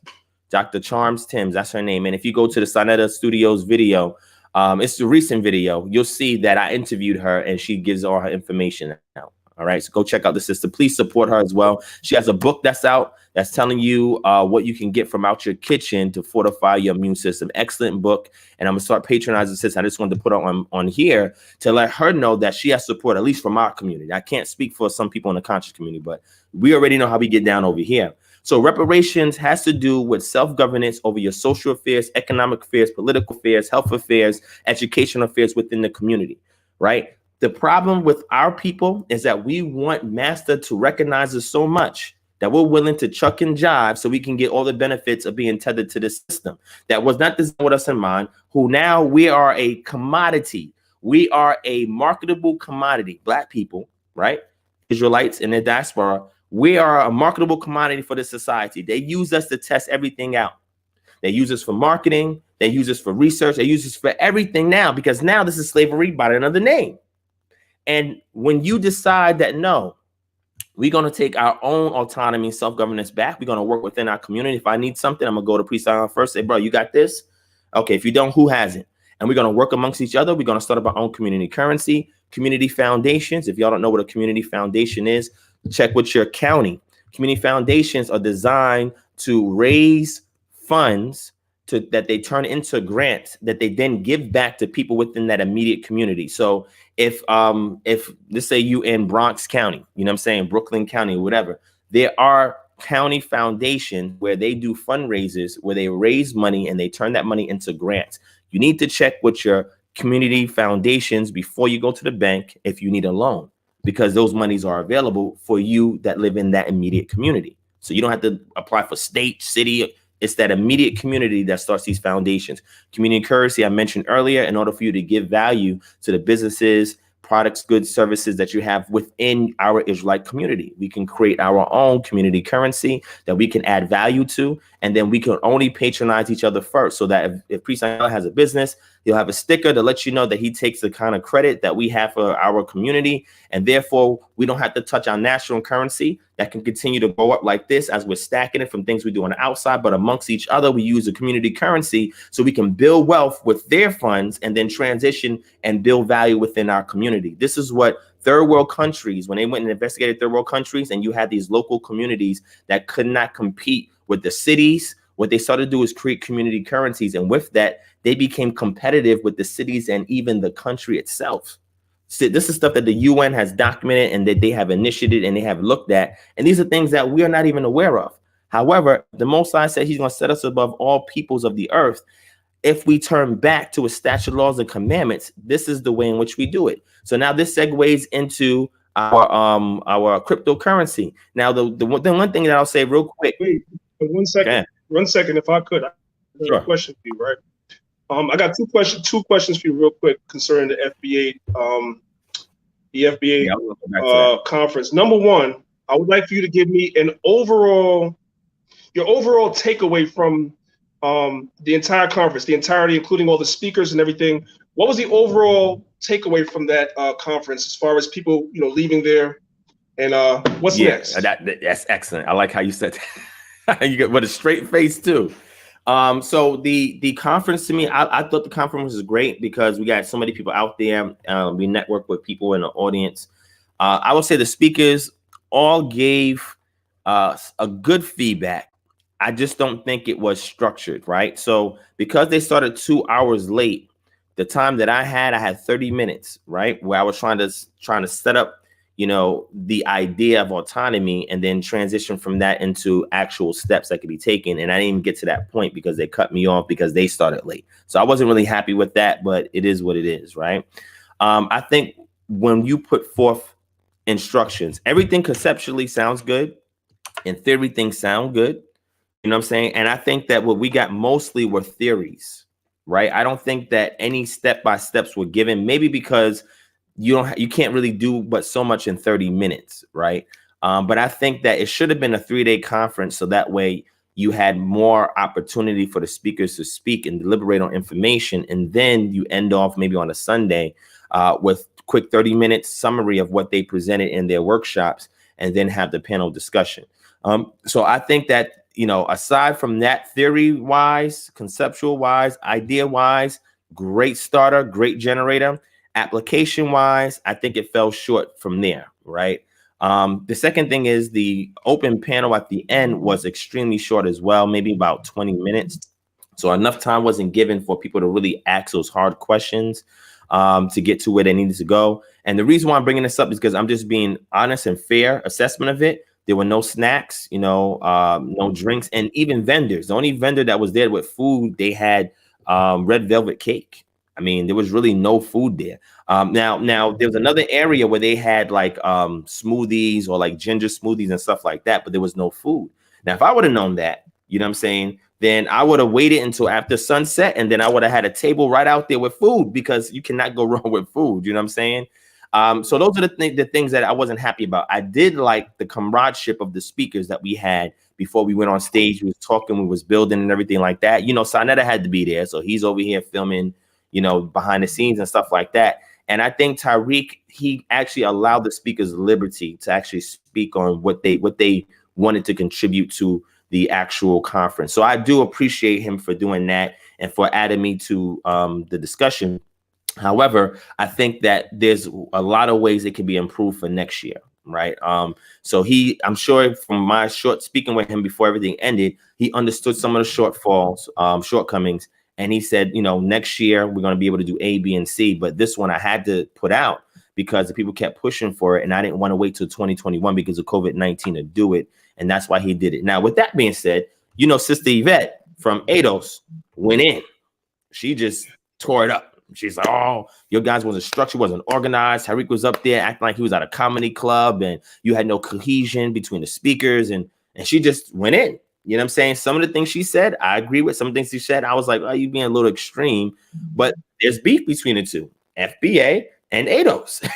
You know what I'm saying? So when people talk about our community, I'm like, yo, Black people, this is just how we are. Like we all of us is in a schism, and we don't know how to make that common bridge. ADOS and FBA can work together on certain things, and other things they can say, look, I'm gonna be independent here, I'm gonna be independent there. But I think that next year is really how we're gonna judge Tariq Nasheed, because ADOS has been here for a while. They've done several conferences already, so they fine-tune, the formula that works for them. But with FBA, it still needs some work. But what was done, I like I said, I think it was great for the amount of people we pulled out there and the networking connections that was made. All right. I just want to make a statement, and then we'll transition to the next topic, right? And that is this. I think that we as so-called Black people, we have already proven, I'm talking about outside the Israelite community, that we can gather in mass numbers. I mean, we know Louis Farrakhan gathered 1 million men in '95. He had another march with the 1 million families, and they had another march. And, Yvette and Tone, they had their ADOS conference last year, and a lot of people came out for that. And Tariq had a lot of people come out for this. But we have to transition from that to just getting together. Like, that's it. I mean, that seems where a lot of times where it begins and where it ends. So it's kind of one of those things. Now, me as an Israelite, so forth and so on, as you mentioned, our reparations, we're not really looking for reparations from this particular society. You know what we're looking for. I already gotta tell you, we're looking for Yah to judge this place. All right, that's what we're looking for. So I'm saying this as somebody outside, just critiquing, that side over there as far as what they're doing. I was also surprised to see that you had quite a few West Indians up in there. I thought it was, you know what I'm saying, for foundational blacks only. Jabari was on the panel. Jabari's family's from West Indies. Garfield was there. I was actually shocked to see My that. mom's side of the family's from the Virgin Islands. Who? My mom's side of the family's from the Virgin Islands, U.S. Virgin Islands. Sanetta's Dominican. So, you know, you had a lot of people that were there that were not so-called foundational black. I was surprised to see that, but it's all love. Let's transition a little bit into something else. I don't want to keep you too long. I know you got a family, right? Okay. Let's talk about cryptocurrency. Yes. A lot of Israelites are not up on cryptocurrency. They don't know what it is, or they heard about it. Everybody knows about Bitcoin, not realizing there's like a million other coins out there. So I want to know a little bit about your knowledge and your background on cryptocurrency. And I am going to say this to you, just because I've been hearing it a lot. I want you to kind of transition, correct my knowledge if I'm wrong about this stuff, right? So we know that America's always been talking about a cashless society. We can see that there's a coin shortage. I'm going into places in my local area where they're telling me if I don't have exact, if I'm using cash, if I don't have exact change, then they saw me walk out the store the other day because I didn't have exact change. They said they couldn't help me. So we know that we're transitioning to a financial reset of some sort. Some people call it Nasara, some people call it Gesara, or whatever you want to call it, right? A lot of the experts are saying that the United States government is probably going to move over on the digital platform called XRP or Ripple. So I'm going to leave it there. I just wanted to lay a little bit of a foundation, right? And I want you to speak about a little bit about cryptocurrency, what it is it demonic? Should Israelites be, you know, using it, et cetera, et cetera? So go ahead and talk about it a little bit if you could. All right, cool, no problem. So cryptocurrency, Bitcoin was the starter for cryptocurrency, and it came out in 2009 by individual group. We don't know who the person is. Used a Japanese pseudonym, which is a fake name or alias or whatever, and started this system of virtual currency. Okay. And then put a check and balances system in place behind the scenes to make sure that people cannot defraud the system. All right. So this was back in 2009. So this has been here for about 11 years now. You know, Bitcoin was the one that really started it. So to explain, kind of simplify it, and then I'm gonna give you guys a reference, a book you can go read. It's a 125-page book. Even though there's tons of books and articles written on the subject matter, this is an excellent primer because it's written in colloquial language, right? Language you can understand, you can speak. It is not, you know, laden with a lot of jargon or a lot of legalese or anything like that. So pretty much what cryptocurrency is think about it as PayPal without PayPal. All right. It's a digital asset that has been created that can be bought, sold, or traded. Okay. This digital asset is virtual. It has no intrinsic value. It is not physical. You can't pick it up anywhere. All right. And it can only be sold, bought, or traded online. Okay. So now it ranges, and then it's a limitation, is a cap to how much of it is in circulation, which is anywhere from $300 to $400 billion worth of cryptocurrency that has actually been created, that's actually in motion right now as we speak. So the way it works is I use my physical money or digital money from the bank, and I set up an account on a site such as Coinbase.com. And that's if you're interested in setting up a digital wallet to purchase cryptocurrency, Coinbase.com is probably the best and most legit source you can go to, right? In the process of doing that, you're setting up a pseudonym, a fake name, right? So nobody knows. And all of your currency that you purchase and sell has a digital encryption code on it, right? So it follows the money, so you don't get in what's called a double send problem, right? So a double send problem is if cryptocurrency was something that I can store physically on my computer, and then let's say I send Priest Anya Allah $100. Say I have $100 in virtual currency. I send him $100. What's to stop me from taking that same thing and sending it to somebody else? Right? I don't have 200. I just have 100. So I'm sending one to him, one to this person. So you can't do that with cryptocurrency because everything has been encrypted with a unique code. So that way, whatever's been sold or bought, that transaction is being recorded. It's being recorded through a system called a blockchain. Okay. blockchains work with miners and nodes. Okay, so a blockchain, pretty much, you think about it as a ledger, right? It's a virtual public ledger, and this virtual public ledger can be viewed at any time. And the purpose of that is to record transactions, right? The buying, the selling. So somebody put X amount into circulation, and then people go and they buy it, and then now they sell it, and now they trade it. And the blockchain, what that's designed to do is it's designed to record each transaction and attach a particular code to it. It uses military grade encryption from the NSA technology that they've used back in the late 2000s. And they use that technology to encrypt it. Now, other forms of cryptocurrency is available under different names. Ripple is one of them that he had mentioned. Ethereum or Ether is another one, and there's tons of other ones, right? But Bitcoin is the most stable. And after I say this, I'm gonna tell you guys about the situation with TI, right? Because I don't know if you guys are aware with the situation with TI. So what the blockchain does is that the people who are miners, right? So you have nodes and miners. So the nodes are the ones that is the repository that stores the transactions, and the miners are the ones whose computers or they use the CPU cycles from their computers, the processing power, to actually encode and decode these transactions. Okay. So let's say that I want to purchase some Bitcoin from Priest Allah.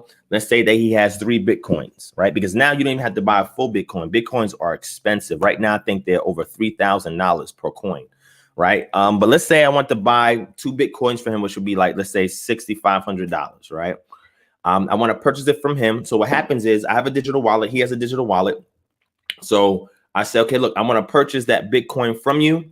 Transaction takes place. Now, while the transaction is taking place, during that transaction, one of the computers that's a miner adds their processing power to go through the encryption. That's number one. And number 2, writes the transaction and has a system of checks and balances. It's a little technical, so I'm trying to be very, I guess, surface level with it, right? But again, you can look into it further with this book I'm going to show you guys. And then the nodes store those records, right? So anytime something unusual shows up that doesn't match on that ledger, so a ledger has input, output. So the input and output have to match, right? What goes in, that comes out. What goes out, that comes back in. It has to match. If there's any discrepancy, because there's multiple computers that are actually watching the transactions, that transaction will be waived or ignored, okay? Because a lot of times it's somebody trying to commit fraud. In order for you to really defraud the system, you have to own 51% of the Bitcoin in the world, and that's impossible for any one person to do because it's so fractioned, you cannot do it, right? So that's how the system works. Now, what I'm gonna do is show on the screen a graphic that may help, if Briana lets me share it, a graphic that may help you understand it a little bit better. And I could break it down once it's on the screen. Oh, I'm off. DB said it's at 10,600. I might have been looking at another cryptocurrency. I got like 4 of them. So sometimes if I could, Divine, that's a fact. And guess what? Bitcoin is down because like a month ago, that shit was like $11,500. It's down 1,000. Yeah, it was crazy. And I was going to tell you guys about the situation in Turkey too, and why this is important for the Black community or Israelite community. So if you look on the screen, it says someone requests a transaction, meaning that you want to buy or sell, right? The requested transaction is broadcast to a PDP, that's peer-to-peer network. Peer-to-peer means computer to computer that communicates with each other, consisting of computers known as nodes. Remember I told you the node is the record keeper, okay? It's not the actual financial assistant that's like doing the crunching the numbers. It's where it's stored, okay? The P2P network of nodes validates the transaction and the user status using known algorithm. Algorithm is a API or it's a programming piece of code that's designed to solve a problem, right? Or to process something or, take input and produce output, okay? So now this algorithm is processing all this information, making sure that the numbers line up in the ledger, making sure that this information is stored, make sure that it's spread across multiple computers on its peer-to-peer network. So again, people can't defraud the system. And then once that's done, it says, once verified, the transaction is combined with other transactions to create a new block of data for the ledger. Okay. So that means mine and his transaction is processed, recorded, and then placed publicly so it can be reviewed and added to a blockchain of existing transactions. Once those transactions are written, they cannot be overwritten. Okay, it's there permanently, and it has to be that way. So everything that's going on could be tracked because it's decentralized, which means you don't have a central bank that is monitoring everything, right? Because with central banks, you have inflation. And the only reason why, listen to this, Bitcoin goes up and down because it's based on currencies that is used to put money into the system so that big Bitcoin can be purchased. All right. It says new block is then added to the existing blockchain in a way that is permanent and unalterable, and the transaction is now complete. So whether you're buying or selling, it comes back to you. However, you can just purchase it and trade it because they have virtual stock markets that you can trade cryptocurrency on. Okay. And then you have local cryptocurrencies, you have international cryptocurrencies, you have independent cryptocurrencies. There's tons of them out there, right? However, a lot of them are scams. Now, what a lot of people are doing with cryptocurrency is they're using the dark web to do illegal transactions, right? However, the dark web can also be used to do positive transactions. So let's say, for example, Priest Anya Allah has a YouTube channel. Let's say they demonetize him. Let's say he tries to do Patreon. They demonetize him. Let's say every method he tries to raise funding, PayPal, they cancel everything because they say, well, Israelites, they are a terrorist group or whatever the case may be. Well, with the dark web and cryptocurrency, we can continue to fund what we're doing, right? Under the radar, we can fund what we're doing, right? So Tor is an application that anybody can use, which uses a VPN type of system, peer-to-peer, that conceals your web traffic from ISPs and other third parties. So that way I can communicate directly with Danya Allah and nobody would know, right? So that is a way that you can do it. So it's typically a website.onion, and this is the way that you can communicate peer-to-peer under the grid or off the grid in case we need to support a brother or sister that is being attacked by society for whatever reason and being demonetized. So when you acquire the cryptocurrency, the reason why you want to always hold on cryptocurrency, and also I have physical silver and gold. I don't know if you want me to show it on the screen, Priest Anya Allah, but so people can see what it looks like. Let me know. I got it physically. I can go get it. But no, yeah, we need to talk about all that stuff because the financial reset is coming out. I mean, Israelites don't talk about that pretty much at all, you know. And I'm glad we have this discussion because this is important, right? So the reason why you want to do this is because a situation happened in Turkey recently where there was like some kind of national crash in regards to the currency that they use there, or what's called fiat currency. Fiat just means a mandate that is given from a elite authority to actually call something money or add value to it, because piece of paper that we get for dollars has no intrinsic value, right? It's the value that's been added to it, the promise to pay note. That's pretty much what it is. And it's a negotiable debt instrument because America is in debt, right? Don't think because we have trillions of dollars that we're not in debt. America is in debt, okay? And what that piece of paper is, that fiat currency, is a promise to pay note, okay? And it's also what's called a negotiable debt instrument. A negotiable debt instrument is a form of currency that is utilized in bankrupt societies so they can continue to have an economic system, all right? So I'm not going to get too detailed in that, but you can go back and research that, or I did a video on that before. However, in Turkey, when the national dollar crashed, most of the people, what they were doing was they were buying up cryptocurrency. When they stabilized the dollar again in that country, all of that cryptocurrency that they purchased, it went up. So all of their liquidable assets that they had in cash, right, or digital cash, they moved it over to cryptocurrency because now, guess what? It can't be deflated. It cannot be touched. It can't be devalued. And they continue to keep their savings there virtually. Think about it. You can go anywhere in the world and not have to bring anything with you but the knowledge of your login for your digital wallet to do currency. There's governments that take cryptocurrency, but governments also block cryptocurrency, right? Like Iran, you can't do cryptocurrency in Iran. It's illegal if you do cryptocurrency in Iran, right? But other businesses like Amazon and other companies, they actually take Bitcoin and they actually take cryptocurrency. So imagine you putting your liquidable assets into a digital asset that's secure, that's encrypted, and that's virtual.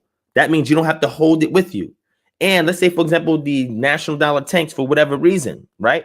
Nothing's going to happen to your cryptocurrency. You can still use it to purchase things peer-to-peer, meaning from me to Priest Anya Allah. We can still do it that way, or go to a store that supports cryptocurrency. Now, where I used to live before I moved to where I'm at right now, they had an ATM machine where you can buy cryptocurrency. You can use your card or you can use actual cash and you purchase. Now, the problem was a lot of people were seeing it and they were sitting there expecting something to come out. And I'm like, no, it's digital. It goes to your digital wallet. So go to this ATM and say you got $100, right? And I say all the time, whatever amount of money that you get, that 10% you normally give to your pastor, right? You could put that money aside and invest it in cryptocurrency. You can have $5 and get a fraction of cryptocurrency and add it up over time, right? There's no excuse not to have cryptocurrency. Now, there's 5 major currencies that I would recommend that people get. One of them is Bitcoin. Bitcoin is still good, and I suggest people invest in Bitcoin. Ethereum is another one. Ethereum is another good one that people should get. He mentioned Ripple. Ripple is another legit one. Litecoin is another one that I recommend. And there's the 5th one.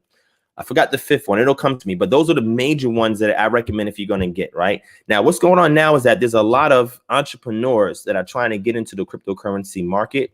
And what they're doing is they are hiring, developers and so forth to create their own digital currency.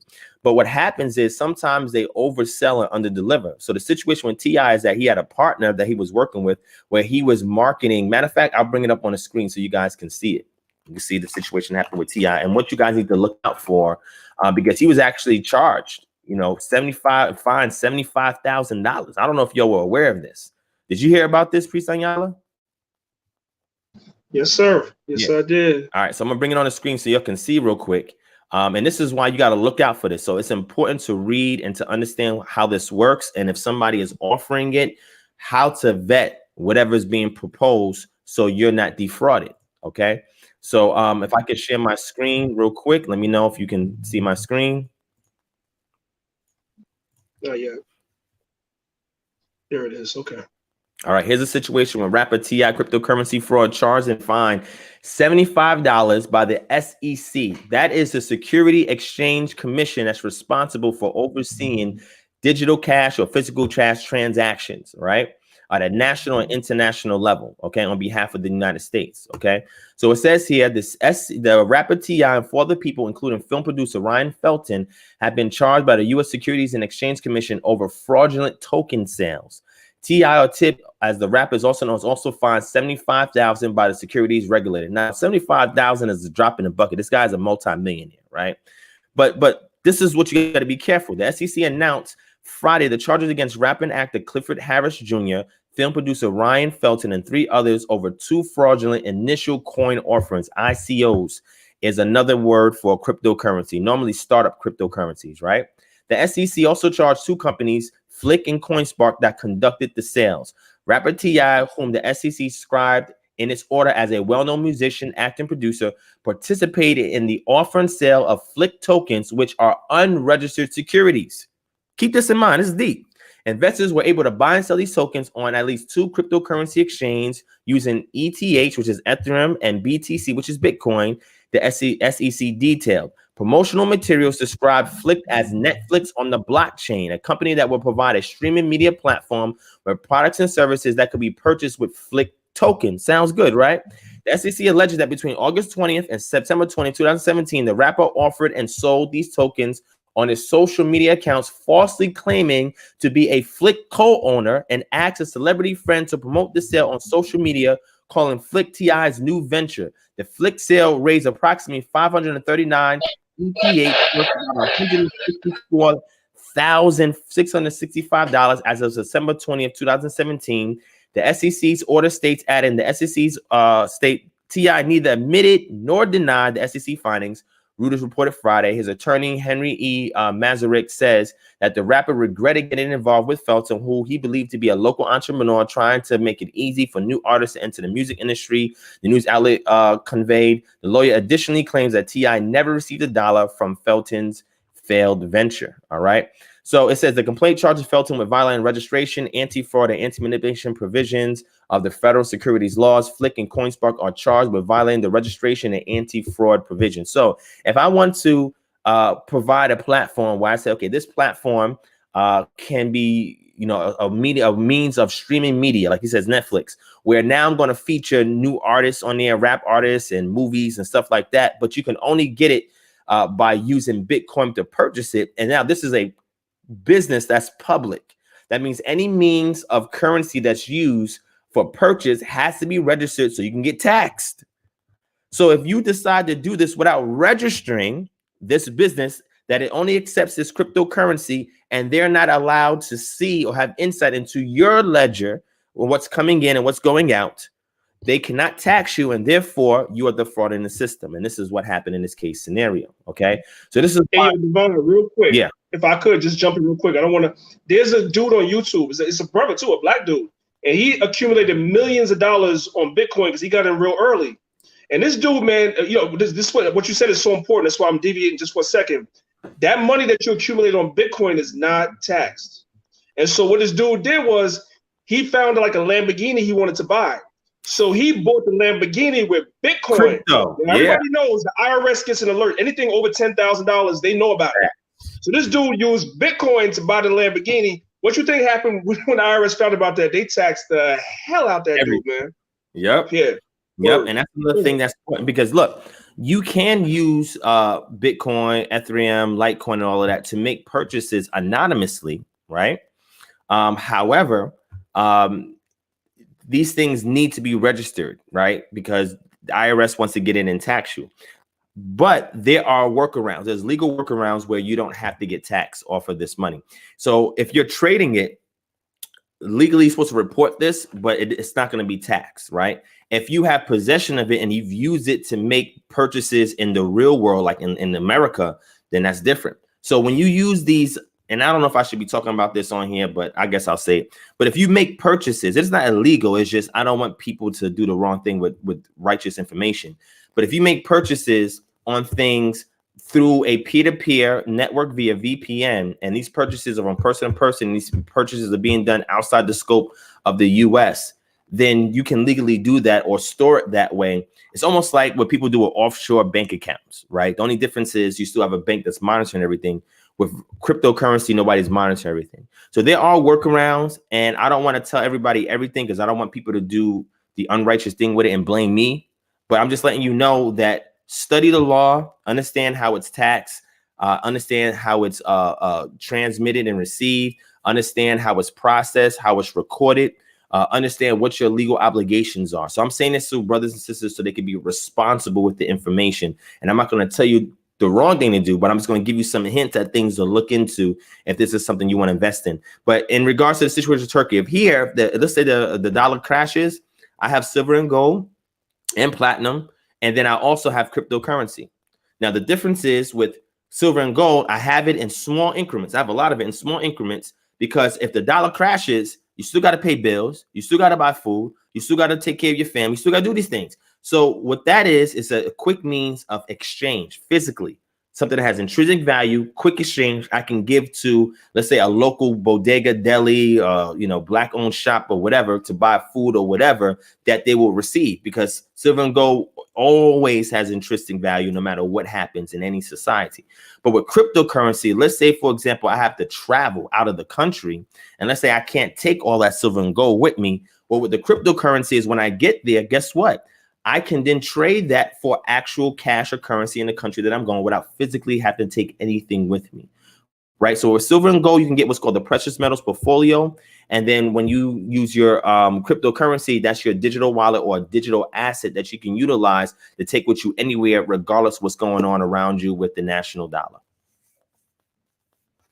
I got a question for you. There's a one of my coworkers I work with. He's big on XRP, and he believes that XRP is the digital currency that all the major banks are going to adopt. They're already adopting it. They've already been given the software for free. XRP gave all the major banks in America the software for free. So that's probably the platform they're going to go with, according to him. And probably the U.S. government as well is going to go with that. And his concern with investing in companies like Bitcoin, Ethereum, and other companies is that anytime if the U.S. was to adopt a particular cryptocurrency, a lot of these other cryptocurrencies that cannot be regulated could basically just become like worthless. So you're going to spend and put tens of thousands of dollars into Bitcoin, et cetera, et cetera. That's why so many people are high on XRP. So by your reaction, I can tell that you've heard that before too. Yes, you want to elaborate a little bit on that? Yeah. So what I want to tell people is you got to understand the government is not stupid. The government is not ignorant. And the government is not just going to sit there and twiddle their thumbs while people are getting rich off of this Bitcoin and this, cryptocurrency. So what they've done in the last couple of years is find ways to regulate something that is unregulated by people and centralize it. The same thing was going on with these central banks. This is how so many nations got destroyed by the IMF and central banks, because they saw that the people had their own local currency and said, wait a second, well, we can't tax that. We can't control that. So let's find a way to put them in debt. So that way, whatever they're using for their local currency will be null and void, and they can buy into our currency. This is exactly what's going on now. And Ripple has now, this is another form of cryptocurrency that's now working with governments. So let's say America decides to adopt XRP or Ripple as a form of cryptocurrency. What they can say is that this is the national cryptocurrency, whether they're going to move digital cash or physical cash to it, or whether it's going to be an alternative currency. And it says that if you purchase any kind of virtual cryptocurrency and it's not this, you cannot spend it here in America. You're done. Right now, it may still have value overseas, but also what they can do is that any company that's registered that started one of these cryptocurrencies, they can deregulate them and say to them that you can no longer utilize that cryptocurrency within these borderlines. So they have to go overseas and do it, or you have to go underground and do it. The government is not stupid. So this is why today you need to watch the cryptocurrency market to see where to put your money and what to store. So Ripple is one of them. Ethereum is another one. Hey, just to add on to what you're saying, not to be funny, and again, I'm not an expert on this. You know way more. And some of the people in the chat, I can see they know way more than me. However, I'm gonna say this. You said it yourself earlier. Bitcoin is not Bitcoin. Nobody knows who created that thing. So that's definitely not going to be the one the U.S. government adopts. You know what I'm saying? You can correct me if I'm wrong. So that one is almost definitely, if the U.S. adopts any cryptocurrency, that bad boy is going to be Bitcoin is going to be out of here. I'm telling y'all that now. Don't look at the market because it's worth over $10,000. That's going to be out of here because it cannot be taxed or regulated by the IRS because nobody knows who created it. People know who created XRP. Yep. People know who created Ethereum. So it's one of those currencies that is the ones that they're going to adopt. This is what I'm hearing. And again, I'm a novice. So no. You said it. And that's pretty much what's going to happen. You know what I'm saying? And again, it was done anonymously. So that way it could be an alternative. That way it could be an alternative to say hi. Hi. That way it could be an alternative to man, you just made me lose my thought. It was adopted. It can be an alternative to because we're talking about the fact that Bitcoin is gonna be out of here. Yeah. So the reason why Bitcoin was created was because that group Anonymous. You've heard of that group Anonymous, right? Yeah. So there's other groups like Anonymous that's out there. One of the things that they wanted to address was the currency issue and the fact that poor people do not have access to wealth. So this team, this group, this individual decided to create this thing and allow it to be autonomous or self-governing. And they put all the checks and balances in place for it to be done. And in 2011, 2 years later, they sent the email out, that same pseudonym group, saying that, okay, we've done our job and now we're moving on. So once that was done, other groups started coming in and individuals started coming in and saying, man, this thing is working. It's great. How can we co-opt it? How can we create our own? And how can we find a way to get a piece of this pie? So the initial purpose of it was to be able for people to fund things and so forth without being controlled or regulated by a government. Say hi. Divine got several beautiful daughters, Divine. You're going to be blessed, man. You're going to be blessed. Thank you. What's up? I'm good. All right. Hi. So, I didn't know Divine had no little kids, did y'all? Divine is a family man. Yeah, go ahead, bro. So the important thing is now that the government saw that this thing was effective and that people who had like poverty, impoverished nations and groups are now getting access to wealth. Now they're finding a way to co-opt it and they're finding a way to take control of it. And the SEC, the one that just beat down T.I. and his partners, they're the ones getting involved in cryptocurrency now. And the moment that they make a national cryptocurrency, you can say goodbye to almost everything else unless it's regulated and it can be taxed by the government. Yeah. Hey, King, man, listen, bro. Your family's calling you, man. We can always do another one. Give me 1 second. Give me 1 second. Okay. All right, All right. So, family, while we wait for Divine to come back, once again, hit the like button, family, especially if you're getting information that you didn't know. You brothers and sisters can continue to put your questions inside the chat. I'm not an expert on this whole crypto thing, but I ask a lot of questions. Like I said, I'm a very inquisitive person, always have been. So when I see somebody and see things moving in this world, I ask questions and try to figure out what the hell is going on. I don't like to be caught by surprise or blindsided. So I see that this whole crypto thing, we already can see a financial reset is in place. You know what I'm saying? Some people say it's going to be the Nasara Act is going to bring in a whole new currency called rainbow currency. That's what the QAnons are saying. But then you have another group of faction that's going to say this is going to be all about digital currency. So there's a lot of things going on in the world that we have to keep our eyes on, right? We have to familiarize ourselves with these things, compare what's going on in the world to what's going on in prophecy so that we can see exactly what's happening. That's the point, family, all right? As y'all can see, my brother Divine is very diverse. We jumped in from talking about FBA, right?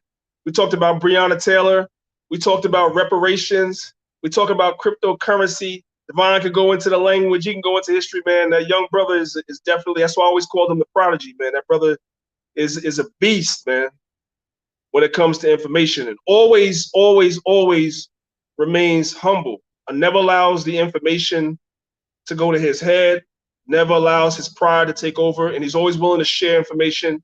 And the brother called me and said he wanted to come on, Maccabees TV and talk to the family about these things because these things are important. So with that, yeah. Devon, you can take back over. Go ahead, bro. Yeah. So what I'm going to do is I'm going to show you guys a book that you can go to read up on this and get more information on how this thing works. So if you give me a second, let me pull it down real quick and I'll share it with you. All right. So let's go to crypto. And I'm going to show you two good books on it. If anybody is interested in it, you can just email me and I'll send it to you. This one right here, let me download it and show it to y'all. And then we should get this other one here. And this one, I have this one. This one you could probably get, at a physical store. And then this is the easy. Where's the primer? Here's the primer. Where's the primer? All right, here it is. All right, so I'm gonna bring it up on my screen in 1 second. All right, and let me know when I can share my screen.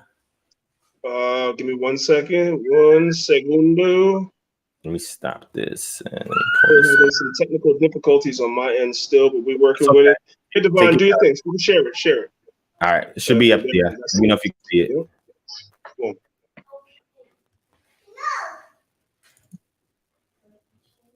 All right, can you see it? Yeah. Mm-hmm. All right, so this one is called Cryptocurrencies, a Primer on Digital Money by Mark Grabowski. All right, and this is the one that I said that it's written in a very colloquial language. It was very easy to pick up, very easy to read. It's not too technical. It's only about 125 pages, so it's brief as well. And this one will pretty much set you on the stage to understand the core basics of what cryptocurrency is, the legal issues, the benefits, cautions, etc. So you definitely want to get this book. Another good book here is called Blockchain, Ultimate Guide to Understanding Blockchain, Bitcoin, Cryptocurrency, Smart Contracts. That's another thing that I'll probably get into another time, and The Future of Money by Mark Gates. It's another great book as well that I recommend that you guys get. You can get it from Amazon, or you can just email me and I'll send it over to you guys so you guys can check it out. But those are, I think, the two basic ones that the first one is a primer. The second one is a little bit more in depth. So once you get the primer done, you go to this book. And then from there, you'll be able to know everything there is to know, and you'll be able to follow trends in the market. Right. So if you want those, just email me at kingdomharvester@gmail.com. All praises, beautiful. All praises for that, man. All right. So anything else you wanna go over, Priest Anyala? Did we cover everything? I think we covered everything. I don't know if you want to speak a little bit on Nah, we save it for next time, man. We save a little something for the family for next time. What I'll do is I'll let people know that I have an event coming up in the DMV this weekend. So if you guys are interested in coming and checking out and seeing what we're doing as far as KHM, we give a presentation that is very transparent, let you know everything about our organization and what we're here to do. We're trying to use our Israelite cultural paradigm to fix actual societal ills in the community. So we're going to be in Washington, D.C. Friday night at Black Lives Matter Square at 7:30, 8 p.m. And we're going to be down there for about 2 hours doing like a street campaign, talking to people, handing out flyers, building or whatever. The next day, we're going to be at the Hilton Inn. Let me bring up the flyer on the screen real quick so you guys can see it. Let me bring it up real quick. Okay, here it is. All right. Let me know if I can share my screen again. Yes. All right. There we go. Give me 1 second. Uh-huh. All right. All right, there it is.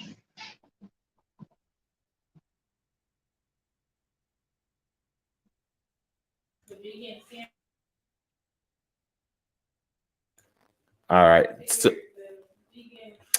So here we're going to be at the Hilton Garden Inn, downtown Washington, D.C. The address is 815 14th Street, Northwest, Washington, D.C. 20005. And we have detailed information there. Let me zoom in because it looks a little small.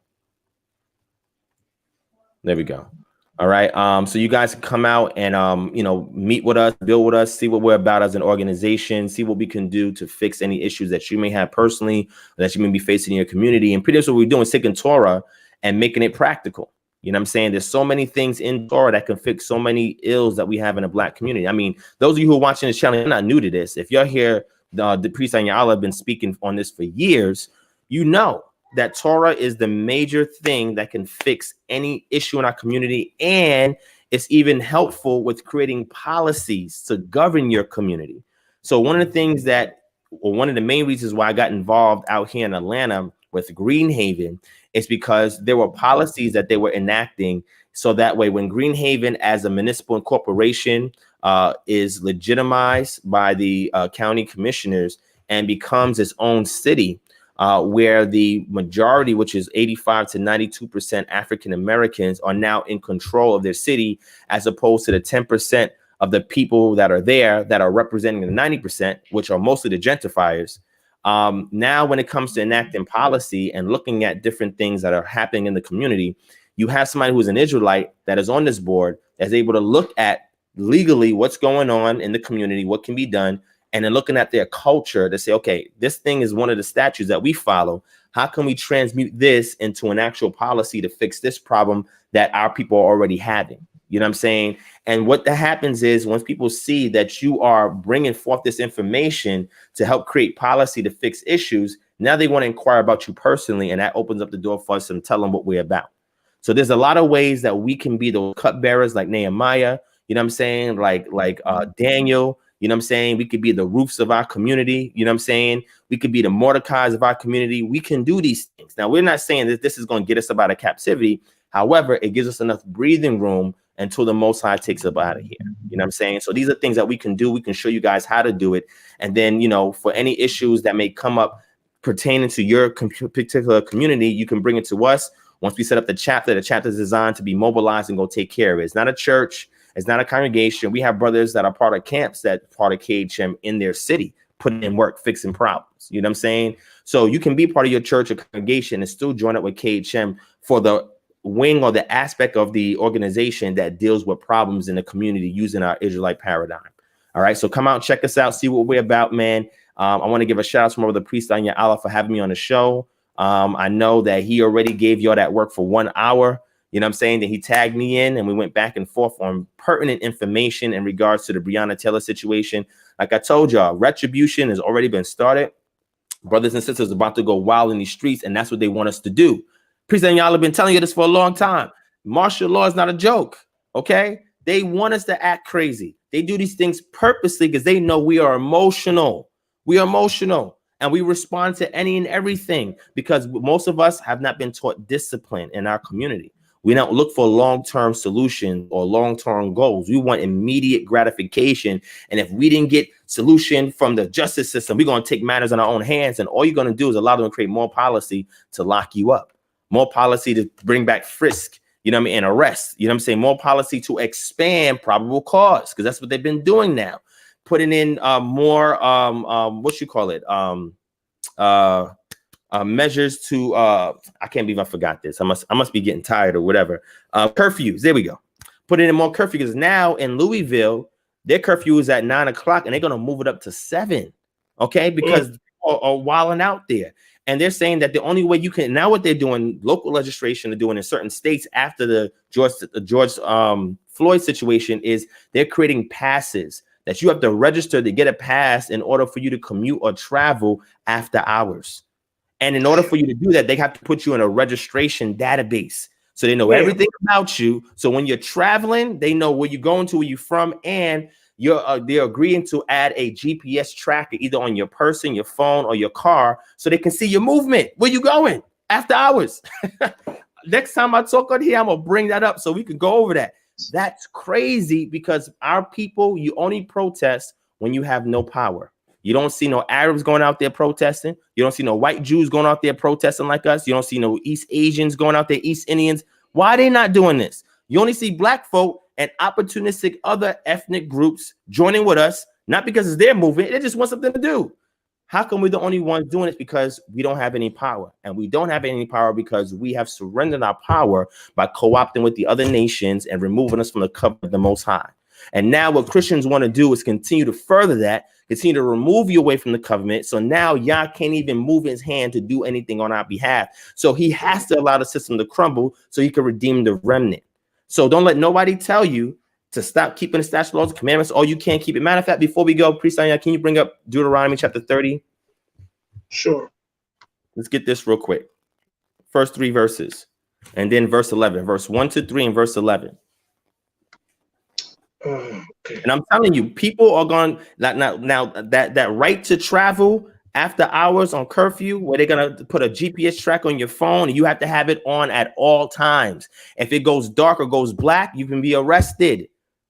Think about what I'm saying. If they're using these situations to implement things on the low, and then it's going to be so much a part of life right now, because people saying this is a new normal, you know, going out with masks on and curfews and stores being shut down.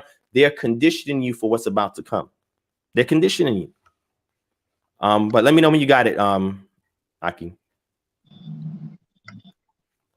Oh, look at that. We got 2 priests on your island. This is a wrap. So, yeah, right. Yeah, All the right. world needs, man. There you go, bro. There it is. All right. There you go, bro. So it says here, and it shall come to pass that when all these Sorry. Oh, Go ahead. good. I don't see it. Oh, there we go. Okay. And it shall come to pass when all these things will come upon you, the blessing and the curse, which I have set before you, and you shall call them to mind among all the nations, whither Yod-Heh-Wah-Feh, the Most High Yahweh, thy power has driven you. Wait, where? Wait, it's going to come to remembrance when you're scattered, not in the land, when you're scattered, and shall return unto the Most High your power, and shall obey his voice according to all that I command you this day. Are you paying attention? This is those who are scattered. You and your children with all your heart and soul, then the Most High will turn your captivity and have compassion on you, and will return and gather you from all the nations whither the Lord thy God has scattered thee.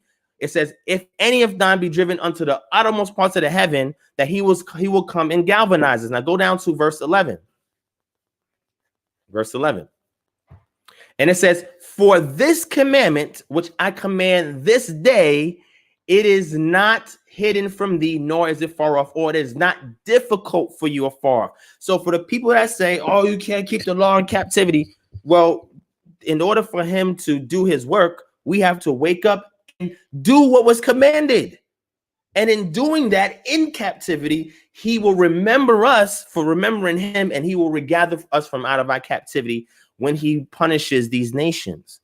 So the Most High has an expectation that the remnant of the children of Israel that are scattered abroad are waking up to their identity and waking up to keep these statutes, laws, and commandments, no matter where they are on the face of this earth, as much of it that they can possibly keep, because he knows when we're scattered, we're going to be under different jurisdictions and authorities. So whatever we can keep to the utmost of our ability is what he is expecting. So those could be the ones that are marked. So when the time comes, when he punishes these nations, he can redeem us back into the land. So in order for all these things that we talk today, for it to be done and righteously, the Israelites need to be at the forefront. We have to be at the cutting edge. We even need to create our own cryptocurrency. Listen to what I'm saying. We even need to come together and create our own cryptocurrency and do the things so we can be the light unto all the nations. And if we're not keeping the statutes, laws, and commandments, there's no way he can have us above everybody else as the leaders of how to enact righteousness in the society and the societies around the world. America was not designed with African Americans in mind. Therefore, it's not going to do anything as far as justice, as far as reparations. Y'all can keep hoping if you want. And if that's what you want to do, cool. I'm not against that. All I'm saying is the best that we can do is based on what Jeremiah 29 says. When they were in captivity in Babylon, he wrote a letter and he gave them instructions to be active amongst themselves and to seek the peace of the city, which means if we have a community, we need to be at the forefront to make sure there's peace in our community. If I live in this community I'm in right now as an Israelite, because I'm there, the Most High is going to spare it from judgment temporarily. While I'm there, until he's done, are you the light in your community? Are you keeping these statutes, laws, commandments so he can bring you above all the people that are there in your community so they can look at you and your family and your household as the example of righteousness? And if not, this is something to consider. So I want to thank my brother Priest Ayan for having me on this platform. Thank you so much for allowing us. It's always an honor and pleasure to talk with this elder right here. And I look forward to our next bill. Thank you so much, my brother. I appreciate it. Oh, I can't hear you. I think you're muted. Oh, there we go. Blessings and peace to you as always, to you and your lovely family, man. And we'll talk soon. We'll be in touch, King. Most all right, I appreciate it, King. Shalom. All right. So all praises to the Most High family. Thank y'all for watching me. I told y'all that the setup was a little janky. Started off on my laptop. I was using the the hotspot thing went out, so I moved over to my phone and we got it done. All praise to the Most High for that. It'll be a little better next time, you know. But I want to thank everybody for watching. Make sure that you brothers and sisters, man, hit that like button if you did. Make sure y'all share the video, and we'll definitely be back. Thank you for all the support too, by the way. Thank you for all the support. I'm gonna get in trouble with the deacon because he gave me a list of people that have donated to us within the camp, man, and I didn't get a chance to go through the people that donated to us real quick. But our website is The Lions of Israel. You see it scrolling across at the bottom. You can go to the website, hit the donate button, support this truth if you so choose. Thank you to everybody that has. I promise you next time that I go live, Lord willing, I'll make sure I read that list because the deacon sent it to me. He wanted me to read it, but I'm in a janky situation with my setup right here. So I want y'all to forgive me. I love y'all. Thank y'all for supporting me. Thank you for supporting Maccabees TV. Stay in this thing, brothers and sisters. This is the truth. Don't ever, ever, ever leave it.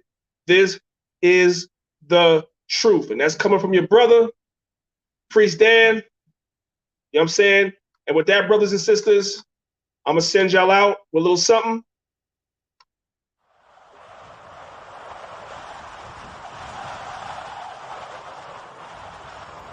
Psalms 150. Praise ye the Lord. Praise Yahweh in his sanctuary. Praise him in the firmament of his power. Praise him for his mighty acts. Praise him according to his excellent greatness. Praise him with the sound of the trumpet. Praise him with the psaltery and harp. Praise him with the timbrel and dance. Praise him with string instruments and organs. Praise him upon the loud cymbals. Praise him upon the high sounding cymbals. Let everything that hath breath praise Yahweh. Praise ye Yahweh. I wanna praise you, Yahweh.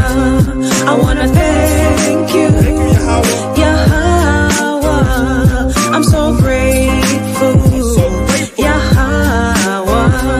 I wanna thank you, Yahweh. For the promise of life Life is a blessing and life is a lesson. Life is a setback and life is progression. Life is uneasy at times, life is comfortable. Life will lift you up and at times life will humble you. Life is a gift, you better thank the Lord for it. Every chance you get, someone is less fortunate. Life goes in circles, life throws you curveballs. Life can be deceiving like preachers in the church halls. Life isn't promised. If I could be honest, the fact that I'm alive, that time has me astonished. Cause I came from the underground, being tossed around, being lost and found. Now they adore the sound of the priest, far from a nuance. Verses are proverbs, written's are the new psalms. Another song for the blocks and the avenues. Everything is plain, I don't speak to them in parables. I wanna praise you, Yahweh. I wanna praise you. I wanna thank you, Yahweh. I'm so grateful, We're so Yahweh. I wanna thank you, Yahweh.